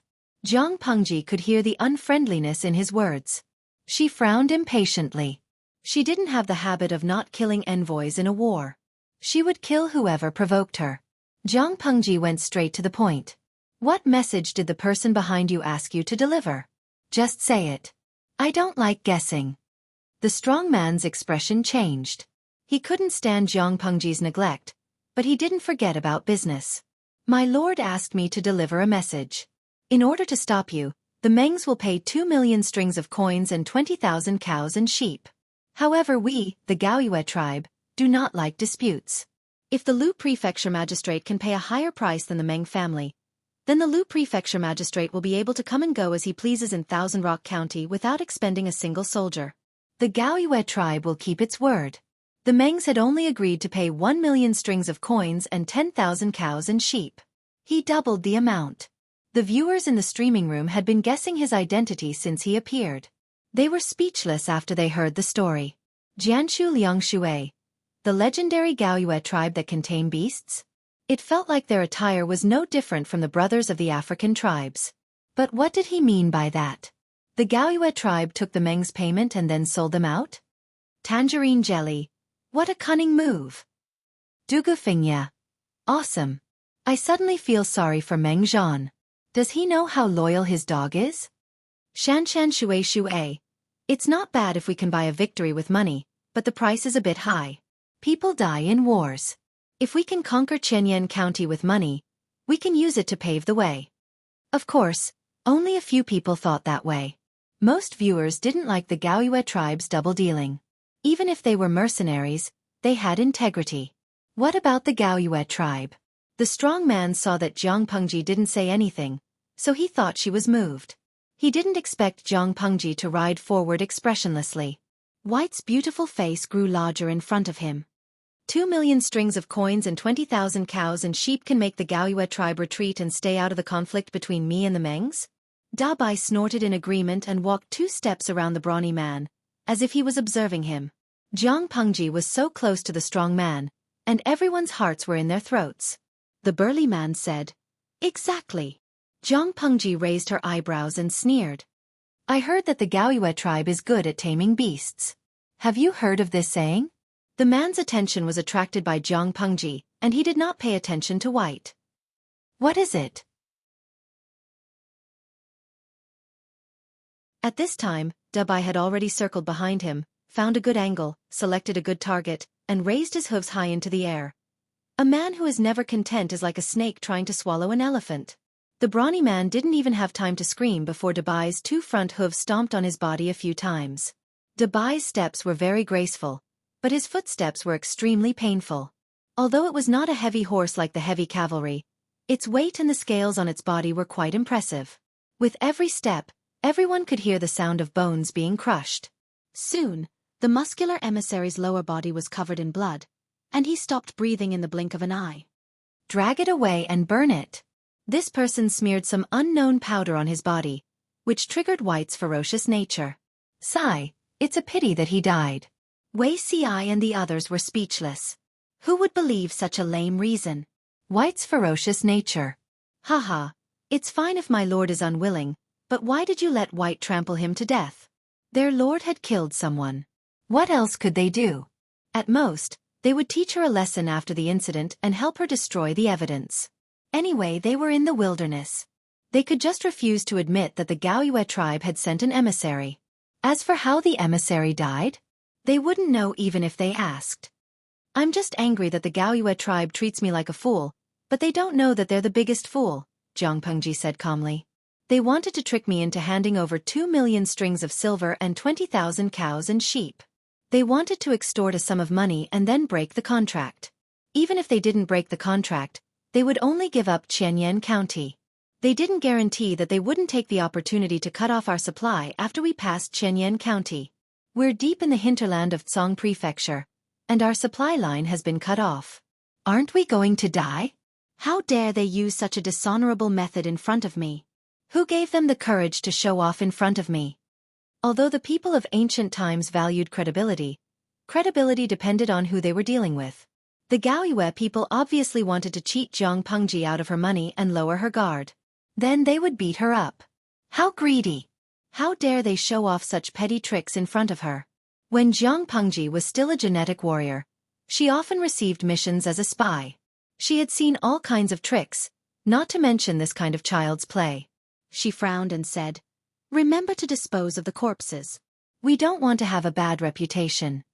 This incident was just an interlude. The army passed through the border and entered the territory of Luofeng Dock. After choosing their base, the army set up camp. On the other side, the Gaoyue tribe didn't see the emissary return. They deeply suspected that something had happened to their emissary. After waiting for a few days, they couldn't sit still anymore because Meng Zhan was urging them. Their plan to extort money from Jiang Pengji had to be put on hold. This is strange. Why haven't I seen any scouts from the Gaoyue tribe? Could it be that they really want to give up Qianyan County? According to the scouts, the Gaoyue tribe was stationed at Luofeng Dock, but they didn't see any traces of enemy scouts along the way. It didn't make sense. The Gaoyue tribe is good at taming beasts. They have secret techniques for taming beasts. This isn't just a rumor. Meng Hun looked up at the sky. There was a cry from high above. It sounded like an eagle flying in the sky. Don't you think there have been more birds around the camp in the past 2 days? Feng Jin suddenly understood. Could it be? Meng Hun nodded. These birds are the scouts of the Gaoyue tribe. They are their eyes and ears. As he spoke, Wei Ci came in from outside the tent with a pale face. Jiang Pengji was thinking about something when she heard the commotion. She raised her head and glanced at him. A fierce look flashed across her calm eyes. "Zixiao, what happened to your hand?" Wei Ci didn't expect to be discovered so quickly. He smiled bitterly and rolled up his sleeve, revealing his hand wrapped in white cloth. "I was accidentally bitten by a black snake. Fortunately, it wasn't poisonous." Bitten by a snake? The ancient era wasn't the world that the audience came from. Snakes, insects, rats, and ants were very common. When the army was stationed in the wild, accidents often happened when soldiers were bitten by poisonous snakes or ferocious beasts. When Wei Ci said this, Feng Jin, who was beside him, said, "Zixiao was bitten too?" "Too." Feng Jin said, "Over the past 2 days, I've often received news that soldiers have been bitten by snakes and insects. There are already 100 wounded soldiers in the casualty camp. Most of them were non-poisonous snakes, but there were a few poisonous snakes that were deadly. Not only that, but the scouts who went out also said that they had encountered many snakes and insects recently." Everyone's hearts tightened. Meng Hun and Meng Heng immediately thought of the Gaoyue tribe. They came from the Meng family of Cangzhou, so they knew very well that the Gaoyue tribe's ability to tame beasts was much more advanced than what was recorded in the books. The Gaoyue tribe did this? Snakes and insects were not rare in the military camp, so no one suspected it at first. However, it was Wei Ci who was bitten this time. If it wasn't a non-poisonous black snake that bit him, but a poisonous snake like the bamboo snake. Jiang Pengji's expression turned serious. "Beast. Gaoyue tribe."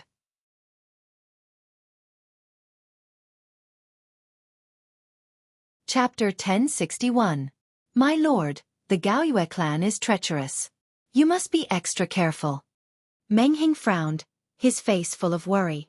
As a Zongzi of the Mengs, even if he wasn't favored, he had more rights than the average clan member. He knew more about the mysterious Gaoyue clan than anyone else. The Gaoyue clan was greedy and ambitious by nature. They relied on the ability of their familiars and often condoned their beasts to retaliate against their enemies. They could defend themselves against human schemes, but who would defend themselves against animals and insects? The number of poisonous snakes in the camp increased, and eagles circled in the sky. This was a sign that the Gaoyue clan was about to make a move. Jiang Pengji looked at Wei Ci, or more accurately, his hand. Fortunately, it was a non-poisonous snake. If it was a poisonous snake, he would have died with the medical technology of this era. Even if he was saved, he would most likely suffer irreversible neurological damage. The Gaoyue clan is treacherous? What gives them the confidence to do so? Jiang Pengji's tone was cold and her eyes were calm, but they could hear the contempt and disdain in her voice. If the Gaoyue clan only fears their ability to control beasts, then there's nothing to be afraid of. Meng Heng and the others didn't show it on their faces, but they were curious. Their lord meant what she said. Did she really have a way to deal with the Gaoyue clan? Even Feng Zhan and the others, who were unparalleled in their schemes, found it difficult to deal with the Gaoyue clan's racial talent. Their schemes were all targeted at humans. They couldn't guard against the elusive and unpredictable beasts. Not to mention anything else, if the enemy sent out the 10,000 snake army, how would they fight this battle? Humans were born with a fear of snakes. It was fine if it was a non-poisonous snake, but if it was a poisonous snake, one bite would be fatal. My lord, do you have a way to deal with them? Meng Heng asked. Hearing this, Wei Ci turned his gaze to Jiang Pengji. In her previous life, Huang Song was the one who dealt with the Gaoyue clan. He won, but it was a tragic victory. In her previous life, Huang Song and the Mengs feigned civility. He married Meng Zhan's mistress's daughter and took advantage of the marriage to gain power. Once he was strong enough, he devoured the disloyal Mengs. Fighting against the Meng family would inevitably lead to encountering the minions of the Meng family, the Gaoyue family. Huang Song had paid a heavy price for this. In order to win, Huang Song listened to the advice of his advisor, Yang Si, and made use of the wind that changed direction in winter to set fire to the entire Luofeng dock. He did not hear it wrongly. He burned down the entire Luofeng dock. The fire burned for 3 days and 3 nights. In order to prevent the High Moon clan from taking revenge, they stationed people in various places and killed any High Yu clan that escaped. They secretly cleaned up the exiled remnant clan. Jiang Pengji smiled and refused to reveal the heavenly secret. Feng Zhan, who was at the side, said, "Wild beasts are afraid of fire. Why don't we attack with fire?" Just like how humans feared wild beasts also feared things. If the Gaoyue race really dared to attack them with their beasts, they could use fire to teach them a lesson. Wei Ci coldly stabbed Feng Zhan in the back. Recently, the direction of the wind has been a little uncertain. If we rashly use fire to attack, we don't know whether we will burn the enemy or burn ourselves. Feng Zhan thought about it. Wei Ci was right. He could only silently suppress this idea. Jiang Pengji kept them in suspense. No one could dig out any useful information from her. They could only suppress their curiosity like a cat scratching its paw. Zixiao, stay behind. The meeting ended, and Wei Ci was called again. Feng Jin looked straight ahead, and Feng Zhan patted his shoulder lightly. Only Meng Heng did not react. Wasn't it normal for the Lord to specially ask a certain official to stay behind for a chat? What was there to be surprised about? Wei Ci took a few steps forward and sat down a few steps away from her. Although it was not the first time he was called, Wei Ci was still not used to it. Does the wound on your hand still hurt? Once bitten, twice shy. This trauma would probably follow Wei Ci for a long time. Wei Ci shook his head. It hurt a little at first, but it was much better after applying medicine. The wound was just a little itchy. Does my lord really have a way to deal with the Haiyu race? Wei Ci thought about it and said, the Haiyu race can control beasts. My lord, you must not let your guard down. Not only can they control bears, tigers, wolves, and leopards, but they can also order snakes, insects, rats, and ants. If they let the snakes, insects, rats, and ants carry the plague victims' belongings and contaminate the water in the barracks, I'm afraid we will be passive. We must not give the Haiyu race a chance to counterattack. Wei Ci was not a kind person. Or rather, none of the strategists who could leave their names in this era were kind-hearted. In his previous life, Yang Si could send the Haiyu race to hell with a huge fire. In this life, Wei Ci dared to do the same, even more ruthlessly and neatly. Of course, Jiang Pengji's subordinates were all sinister and treacherous people. This was also a strange story. Other than Feng Jin, Meng Heng, and Wei Ci, who could still maintain their noble and unsullied ways. The others had abandoned benevolence, righteousness, and morality. Jiang Pengji listened carefully for a while and said in amusement, "Are the Haiyu race really that scary?" Wei Ci nodded. The Haiyu race was indeed scary.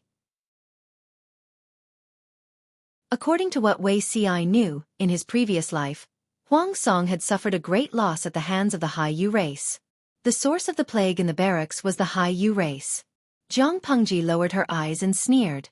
"Wrong. They are not scary. Whether we can defeat the Haiyu race depends on Zixiao." "On me?" Wei Ci did not understand. "Yes, on you," Jiang Pengji said. "Can Zixiao help me find a flute?" "Find a flute?" Wei Ci did not understand, but he had no reason not to agree to Jiang Pengji's request. He was good at music, so he would bring some musical instruments with him to kill time. Among them was a jade flute that he liked very much.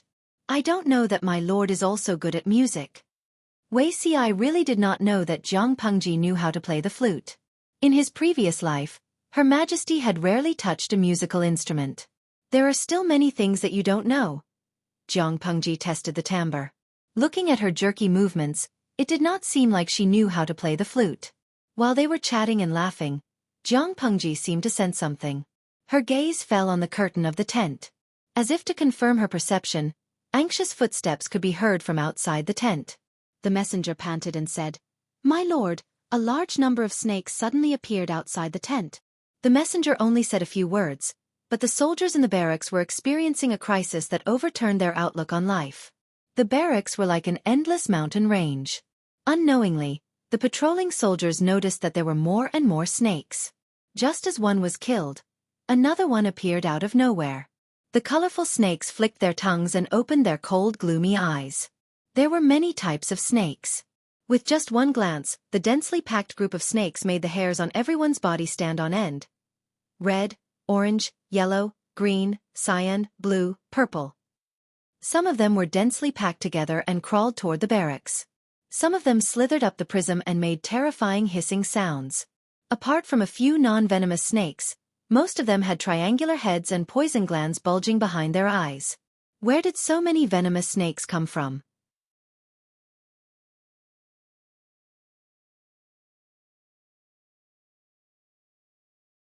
Chapter 1062. It wasn't a group of snakes. The outskirts of the camp were surrounded by countless snakes. Snakes had slender bodies and could easily crawl into the camp through the gaps in the fence. At that moment, the quality of the soldiers was reflected. If it were an ordinary soldier, he would have wet his pants in fear and fainted on the ground. However, although the soldiers in Jiang Pengji's tent were flustered, most of them could restrain their instincts of fear. While enduring the goosebumps, they raised their torches and tried to deal with the snakes. Shrink the line of defense, pour oil on them and burn them. With a commander they had a backbone. However, when faced with the relentless pressure of the snakes, the advantage of burning them was not great. Could it be that these snakes have become spirits? These snakes were not afraid of fire? Everyone was panicking. They didn't expect to die not on the battlefield, but bitten by snakes. Feng Jin and the others heard the news and came out, each of them pale with fright. One snake was not scary. Two snakes were not scary either, but was it not scary to see a densely packed group of snakes covering the entire field of vision? This is bad. Send someone to report to the Lord. If necessary, prepare to break out. Feng Jin and Feng Zhan were the first to recover from their fear and restrain their instinctive reactions. They didn't care about their own health first. Instead, they were worried about the safety of their lord, Jiang Pengji. The snakes seemed to be playing with them. Except for a few bites when they were burned, they chose to press forward at other times. It was as if they were enjoying the struggle and embarrassment of their prey before death. Many snakes even crawled up to the top of the tent, hanging one by one. It was extremely terrifying. Break out of what? Jiang Pengji's indifferent voice came from behind. She didn't seem to see the sea of snakes in front of her. Instead, she looked calmly at her strategist. She was cold. The audience couldn't take it anymore. They could accept Jiang Pengji killing a bloody path on the battlefield and watching her break out of the encirclement from the mountains of corpses and seas of blood. But they couldn't accept countless snakes appearing on the high-definition live stream. It wasn't just one or two, it could be hundreds of thousands or even millions of snakes. Chanyu Wei Lu. I can't take it anymore. The scene in the streaming room is making me feel very uncomfortable. Tong Tong Wei Yue. I thought the streaming room was scary enough, but I didn't expect there to be such a powerful scene. Xuanxiang Taisho. It's the scary ancient times. I won't daydream about transmigrating anymore. I can't afford to play with my life. Xueqi Qingxi. I'm coming. Don't be afraid, my friend. Bullet screen protection technique. Greater summoning. Socialist core values. The audience endured the disgust and fear, and the dense bullet screen covered the entire screen, barely alleviating the discomfort. Even so, many of the audience were still afraid. What was rare was that the audience members who managed to get a spot in the live broadcast room with great difficulty began to leave the live broadcast room one after another. It's not that they don't want to watch the live broadcast, it's clearly that the live broadcast is too scary, and if the terrors watch it, they will get sick. When Feng Jin and the rest saw Jiang Pengji, they felt much more at ease. Your Highness, please put your health first. I will arrange for a breakthrough. Jiang Pengji glanced at the snakes that had already entered the camp and said coldly, It's these beasts who should get lost. Jiang Pengji curled her lips. The Gaoyue clan is quite courageous to dare to show off in front of our ancestor. Feng Jin and the others were still confused. All of you step back. Let's see how your master is going to force back 1,000,000 snakes by herself. Jiang Pengji couldn't help but show off. Before Feng Jin and the others could react, she placed the jade flute on her lips. Everyone. When the first note was played, Feng Jin, Wei Ci, and Meng Heng, who are good at music, furrowed their brows. The sound of the flute was ear-piercing and sharp, rushing straight into the eardrums. It did not have the slightest timbre that a jade flute should have. Jiang Pengji acted as if she did not hear it. She stood rooted to the ground like a pine tree. Her long hair was as black as ink, and her eyebrows were picturesque. When her eyes were slightly closed, her long and curled eyelashes were like thick little fans, fluttering. Her two wide sleeves slid down to her elbows, like clouds piling up, revealing two snow-white wrists. Jiang Pengji was still engrossed in it. If the sound was muted, she would really have the elegance of an immortal, but if it was not muted, the tune was not a tune and it was not a tune. It was like an ignorant child holding a flute and playing it randomly. Wei Ci and the others also thought that their lord was fooling around, but they quickly put this thought into the depths of their minds. All of you look quickly, snakes, snakes. Meng Hun was a boorish man and did not understand music, so he was the least affected. On one side, there was a horrifying hissing sound, and on the other side, the Lord's demonic sound filled the ears. Between the two, the Lord's flute sound was more pleasant to the ears. When Jiang Pengji played the first note, it was as if the pause button had been pressed on the group of snakes that had been wriggling forward. When the second note sounded, the orderly group of snakes began to panic. Their slender bodies twisted and wriggled uncontrollably. When the third note sounded, the soldiers nearby had an illusion for a moment. These snakes were afraid. They were indeed afraid. A tremor that came from their souls. Their bodies instinctively wanted to escape from the murderous calamity in the unseen world. In the eyes of the snakes, Jiang Pengji was no longer a blurry person. Instead, she was a huge king that controlled their life and death. If there was a strong person who was proficient in manipulating the mind, he would be able to see Jiang Pengji's spiritual domain, which was as vast as the sea, radiating arrogantly in all directions, enveloping everything it reached. It was a domineering declaration of sovereignty. This place belonged to the old lady. Whoever dared to come would be slaughtered. Jiang Pengji's physical strength was far from its peak. At most, it was the same as when she was 7 or 8 years old. However, her spiritual domain had already recovered to its peak. Even if she was suppressing 2 restless subsystems, she could still spare some energy to spread out her domain and erase the small brain regions of the snakes. She could really kill people invisibly.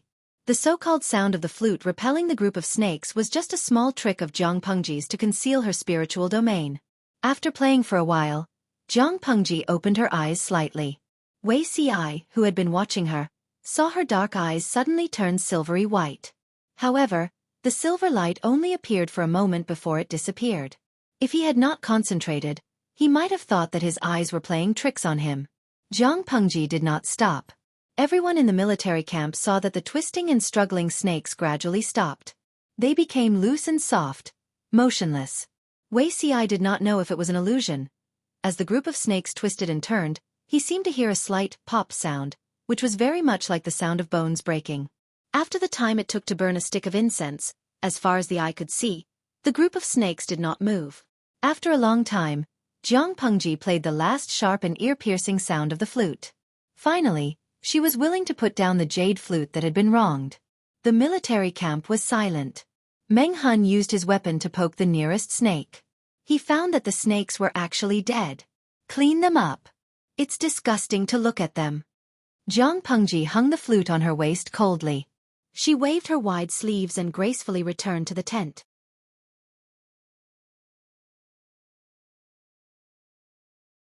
Chapter 1063. This is simply a godly skill. Meng Hun poked at the corpses in disbelief. Every snake was limp. He sent a few brave soldiers to cut open the bodies of the snakes. They were shocked to find that the internal organs and bones of the snakes, which looked fine on the outside, had been violently crushed into pieces. Their brains had even turned into mush. Meng Hun felt that it was a pity when he cut open a few snakes in a row. I was hoping to stew a pot of snake soup to calm my nerves. He never expected the corpses of the snakes to turn into such a ghastly state. The poison glands behind their eyes had been crushed. The snake meat was inedible. He felt that it was a pity, but his eyes were filled with fanatical admiration for his lord. She had killed millions of snakes with her own strength. She had accomplished such a magnificent feat with ease. Meng Hun would be the first to refuse to accept that his lord was not a wise ruler. When the troops dealt with the corpses of the snakes, not only did they have to burn the corpses outside the camp, but they also had to deal with the corpses that had crawled into the camp. The weather was still cool, but it would warm up after a while. If they did not burn the corpses quickly and allowed them to rot and grow maggots, they did not know what kind of plague or illness they would bring to the troops. Because of Jiang Pengji's influence and regulations, the troops from top to bottom had reached a consensus. The dirty and rotten corpses carried the smell of plague and illness. If they were not dealt with properly, the illness would spread to the people. The group of snakes was too lethal. Even the Gaoyue people who controlled thousands of snakes did not dare to follow them. Therefore, when the snake riders of the Gaoyue people saw the fire rising in Jiang Pengji's camp from afar, they all smiled in relief. In the eyes of the snake riders, Jiang Pengji's choice of using fire to defend against the snakes was simply courting death. If the fire was too small, it would not be a deterrent to the snakes. If the fire was too big, it would endanger the snake riders. Most of the snakes were poisonous, and their toxicity varied. Some of the poisons could take a person's life in the time it took to drink a cup of tea, while others would cause a person to die slowly in pain. It was almost an unsolvable situation. The snake riders were arrogant and confident. Only Wei Si knew that they had the capital to do so. In his previous life, Huang Song had fought against the Gaoyue people. He had been surrounded by danger many times. The snakes had besieged him, causing him to suffer heavy losses. The snakes, insects, rats, and ants had polluted the water source of the army, which made things worse. However, when the arrogant and confident Gaoyue people met Jiang Pengji, this was not kicking an iron plate, but a titanium alloy plate. The soldiers outside the tent were busy dealing with the snake's corpse. The people inside the tent had different thoughts. They looked at Jiang Pengji with fresh eyes, as if they were meeting her for the first time. Jiang Pengji didn't speak, and the crowd didn't know what to say, until a short, shrill sound from a flute broke the balance. Jiang Pengji glared daggers at Feng Zhen. The other party put down a bamboo flute in embarrassment. What are you doing? Music was supposed to be an intoxicating experience, but Feng Zhen's flute music was so awful that it rendered people speechless. Faced with the accusation, Feng Zhen said, "Just now, I saw that you used sound to control the beast. I really thought that the song you played was the key, so I gave it a try." Feng Zhen was not as accomplished as Wei Si, Feng Jin, and the others in terms of elegant instruments, but to him, the flute was a piece of cake. When he heard Jiang Pengji kill the snakes with her flute, her posture of acting like the wind made his heart itch. He had a good memory. He had memorized Jiang Pengji's entire song. Jiang Pengji was speechless. Was her flute music that awful? Stop playing. The flute music is only an aid. There's more to it than meets the eye. Jiang Pengji mercilessly dispelled Feng Zhen's thoughts. If controlling animals only depended on a song, the Mengs would have found a way to dig out their secrets and kick them away. How could the Gaoyue people be so arrogant? Feng Zhen thought about it and felt that it made sense. He could only put down the bamboo flute helplessly. When did you learn such a divine technique, my lord?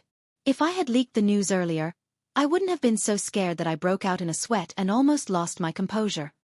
Although his mental fortitude was strong enough, he could only watch helplessly as tens of thousands of densely packed snakes swarmed toward him.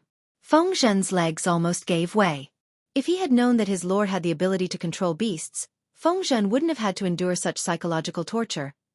Jiang Pengji revealed a cold expression that said, "I don't want to answer." It wasn't that she didn't want to answer, but she didn't know how to answer. Even if she was willing to explain, others wouldn't understand. Wei Xi said, "A while ago, I heard my lord chatting. She said that she dreamt of the celestial mountains and seas. She heard the whispers of immortals, as if she was receiving teachings. When she woke up, she didn't remember what happened. She only remembered the ethereal sounds. I thought that maybe my lord learned the art of controlling beasts at that time, and it happened to counter the Gaoyue people's conspiracy. It seems that our army's great victory was destined. In ancient times, people believed in the divine right of kings, and the people firmly believed in it. If Jiang Pengji wore the halo of destiny above her head, it would often produce unexpected results." Wei Xi lied through his teeth, and there was a hint of flattery in his words. Jiang Pengji was flattered. She looked at Wei Xi with a complicated gaze. This person didn't care about his reputation in order to help her cover up her lies. He was quite silly. Jiang Pengji said, "When I saw the snakes today, I suddenly had the urge to make them surrender and retreat. I accidentally used too much force, but I didn't leave any alive. I don't know where this ability came from. After Zixiao's reminder, it might be because of that dream." It wasn't a big deal, so Jiang Pengji changed the topic with a few words. Wei Xi and the others were easy to fool, but the audience in the streaming room weren't ignorant people from ancient times. Shenyuan Mingjing, "Streamer, how can you live with your conscience by fooling a group of loyal cuties like this?" Buhui Hui Shiji, "I'm begging for the ability to control beasts. I don't ask to be as handsome as you, I just want to learn the essence of learning." Miao Xiaoyao, "I'm very curious, how did the streamer kill those snakes?" Jiang Pengji hadn't spoken in the streaming room for a long time, but it didn't mean that she didn't pay attention to the bullet screen. Streamer V, "They committed suicide by biting their tongues." Biting their tongues to commit suicide? The audience was almost in a mess. Who would believe such a perfunctory answer? Ishio Xiniangxiang, "Streamer, you're bullying us again because we don't study enough." No matter how the audience threatened and tempted her, Jiang Pengji remained unmoved. The corpses of the snakes burned fiercely.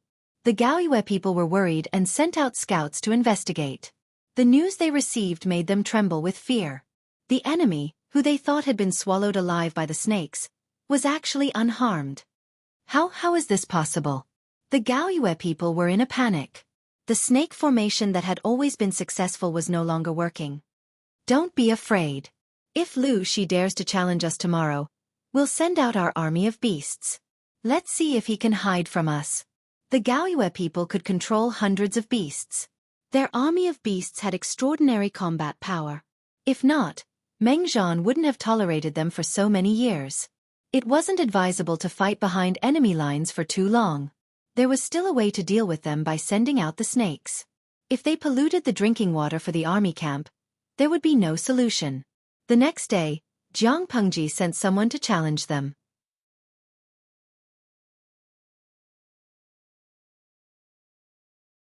Chapter 1064.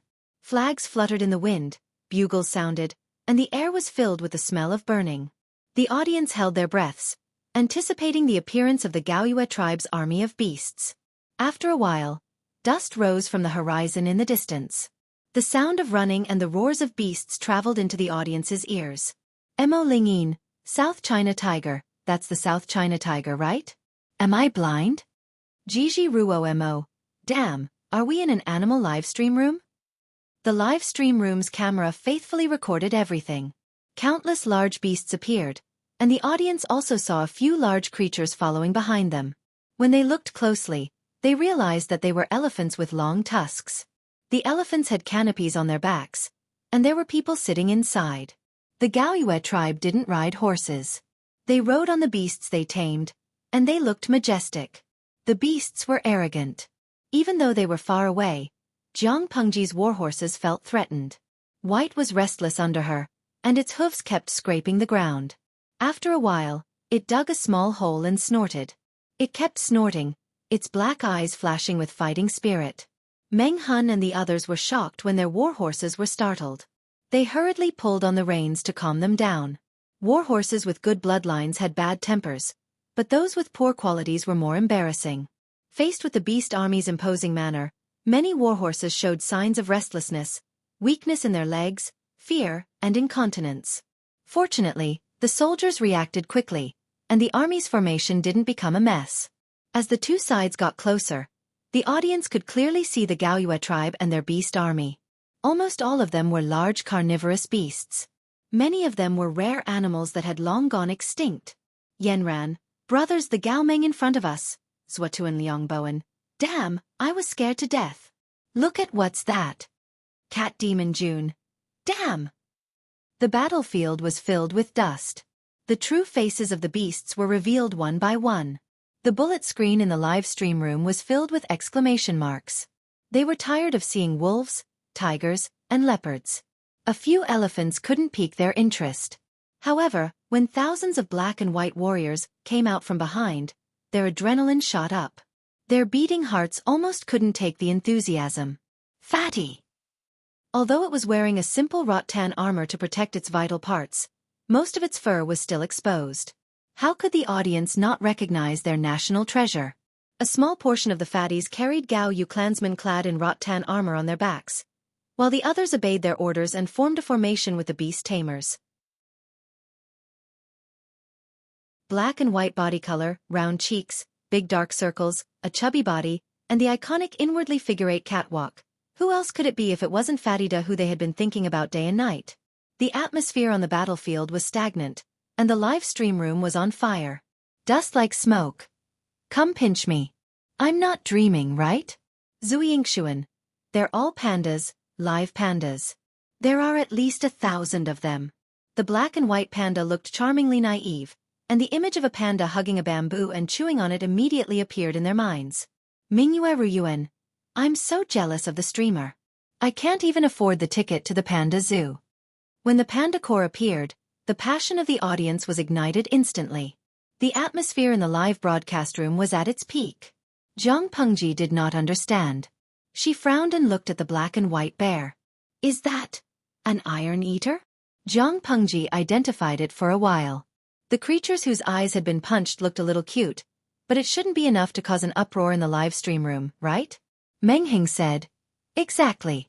They're very ferocious. Their claws are strong, and they can bite holes in human bones. Shou Tu Gong. The people of the Gaoyue clan are too ferocious. The pandas are so cute. How can they be on the battlefield? How can they kill the enemy? How can they kill people with their cuteness? Don't they know how precious national treasures are? If one of them dies, how will the Gaoyue clan compensate them? The audience was filled with righteous indignation. The Chinese audience shouted, "The pandas belong to us," while the foreign audience shouted, "Fatida belongs to the whole world." Jiang Pengji was speechless. Damn it! Meng Hun and the others did not hit on the panda's cuteness. They all looked solemn. The ferocious beasts of the Gaoyue clan had a huge impact on the warhorses. If they attacked, the warhorses of the army would be useless. Not to mention charging and killing the enemy, it would be good enough if they did not panic. My lord, please send the archers out to face the enemy. Bows and arrows were the best against the ferocious beasts. They did not have copper skin and iron bones. If one arrow could not kill them, then another arrow would be fired. Jiang Pengji was about to agree when the live stream exploded. Luoyu treading on flowers, protecting Fatida is everyone's responsibility.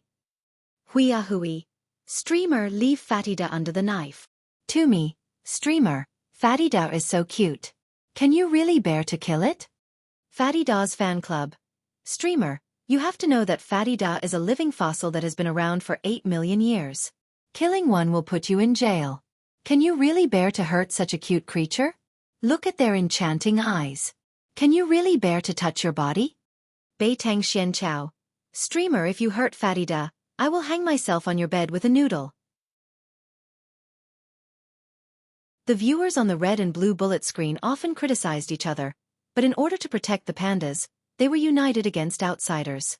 They racked their brains to convince Jiang Pengji.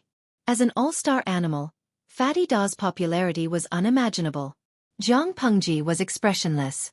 Her gaze fell on the black and white creatures wearing rattan armor. Very cute. The viewers saw their cuteness, but Jiang Pengji realized that most of the pandas were aggressive and wild. She shook her head secretly. She couldn't understand why the world in the streaming room would like such ferocious beasts. Jiang Pengji took out the jade flute from her waist.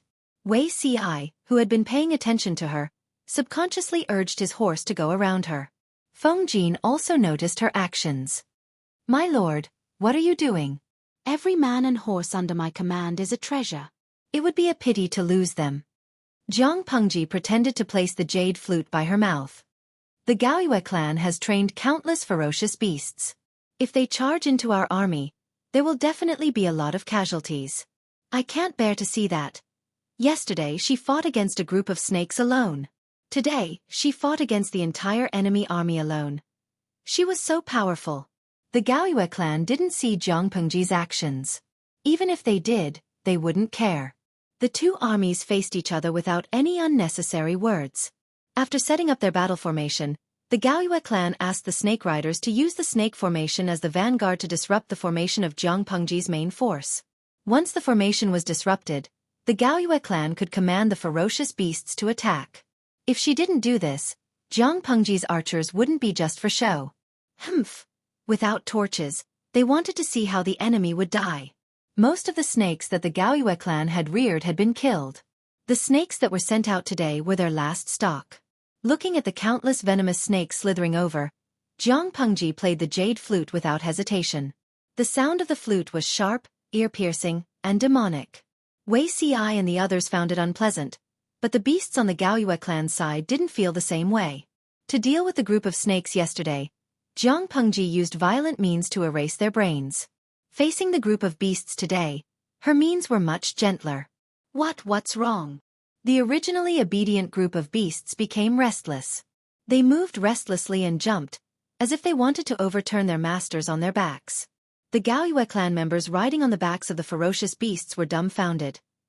You're tuning in to the Xueqi's Martial Arts Saga YouTube channel. Don't forget to subscribe and join us on this journey to catch the most captivating stories.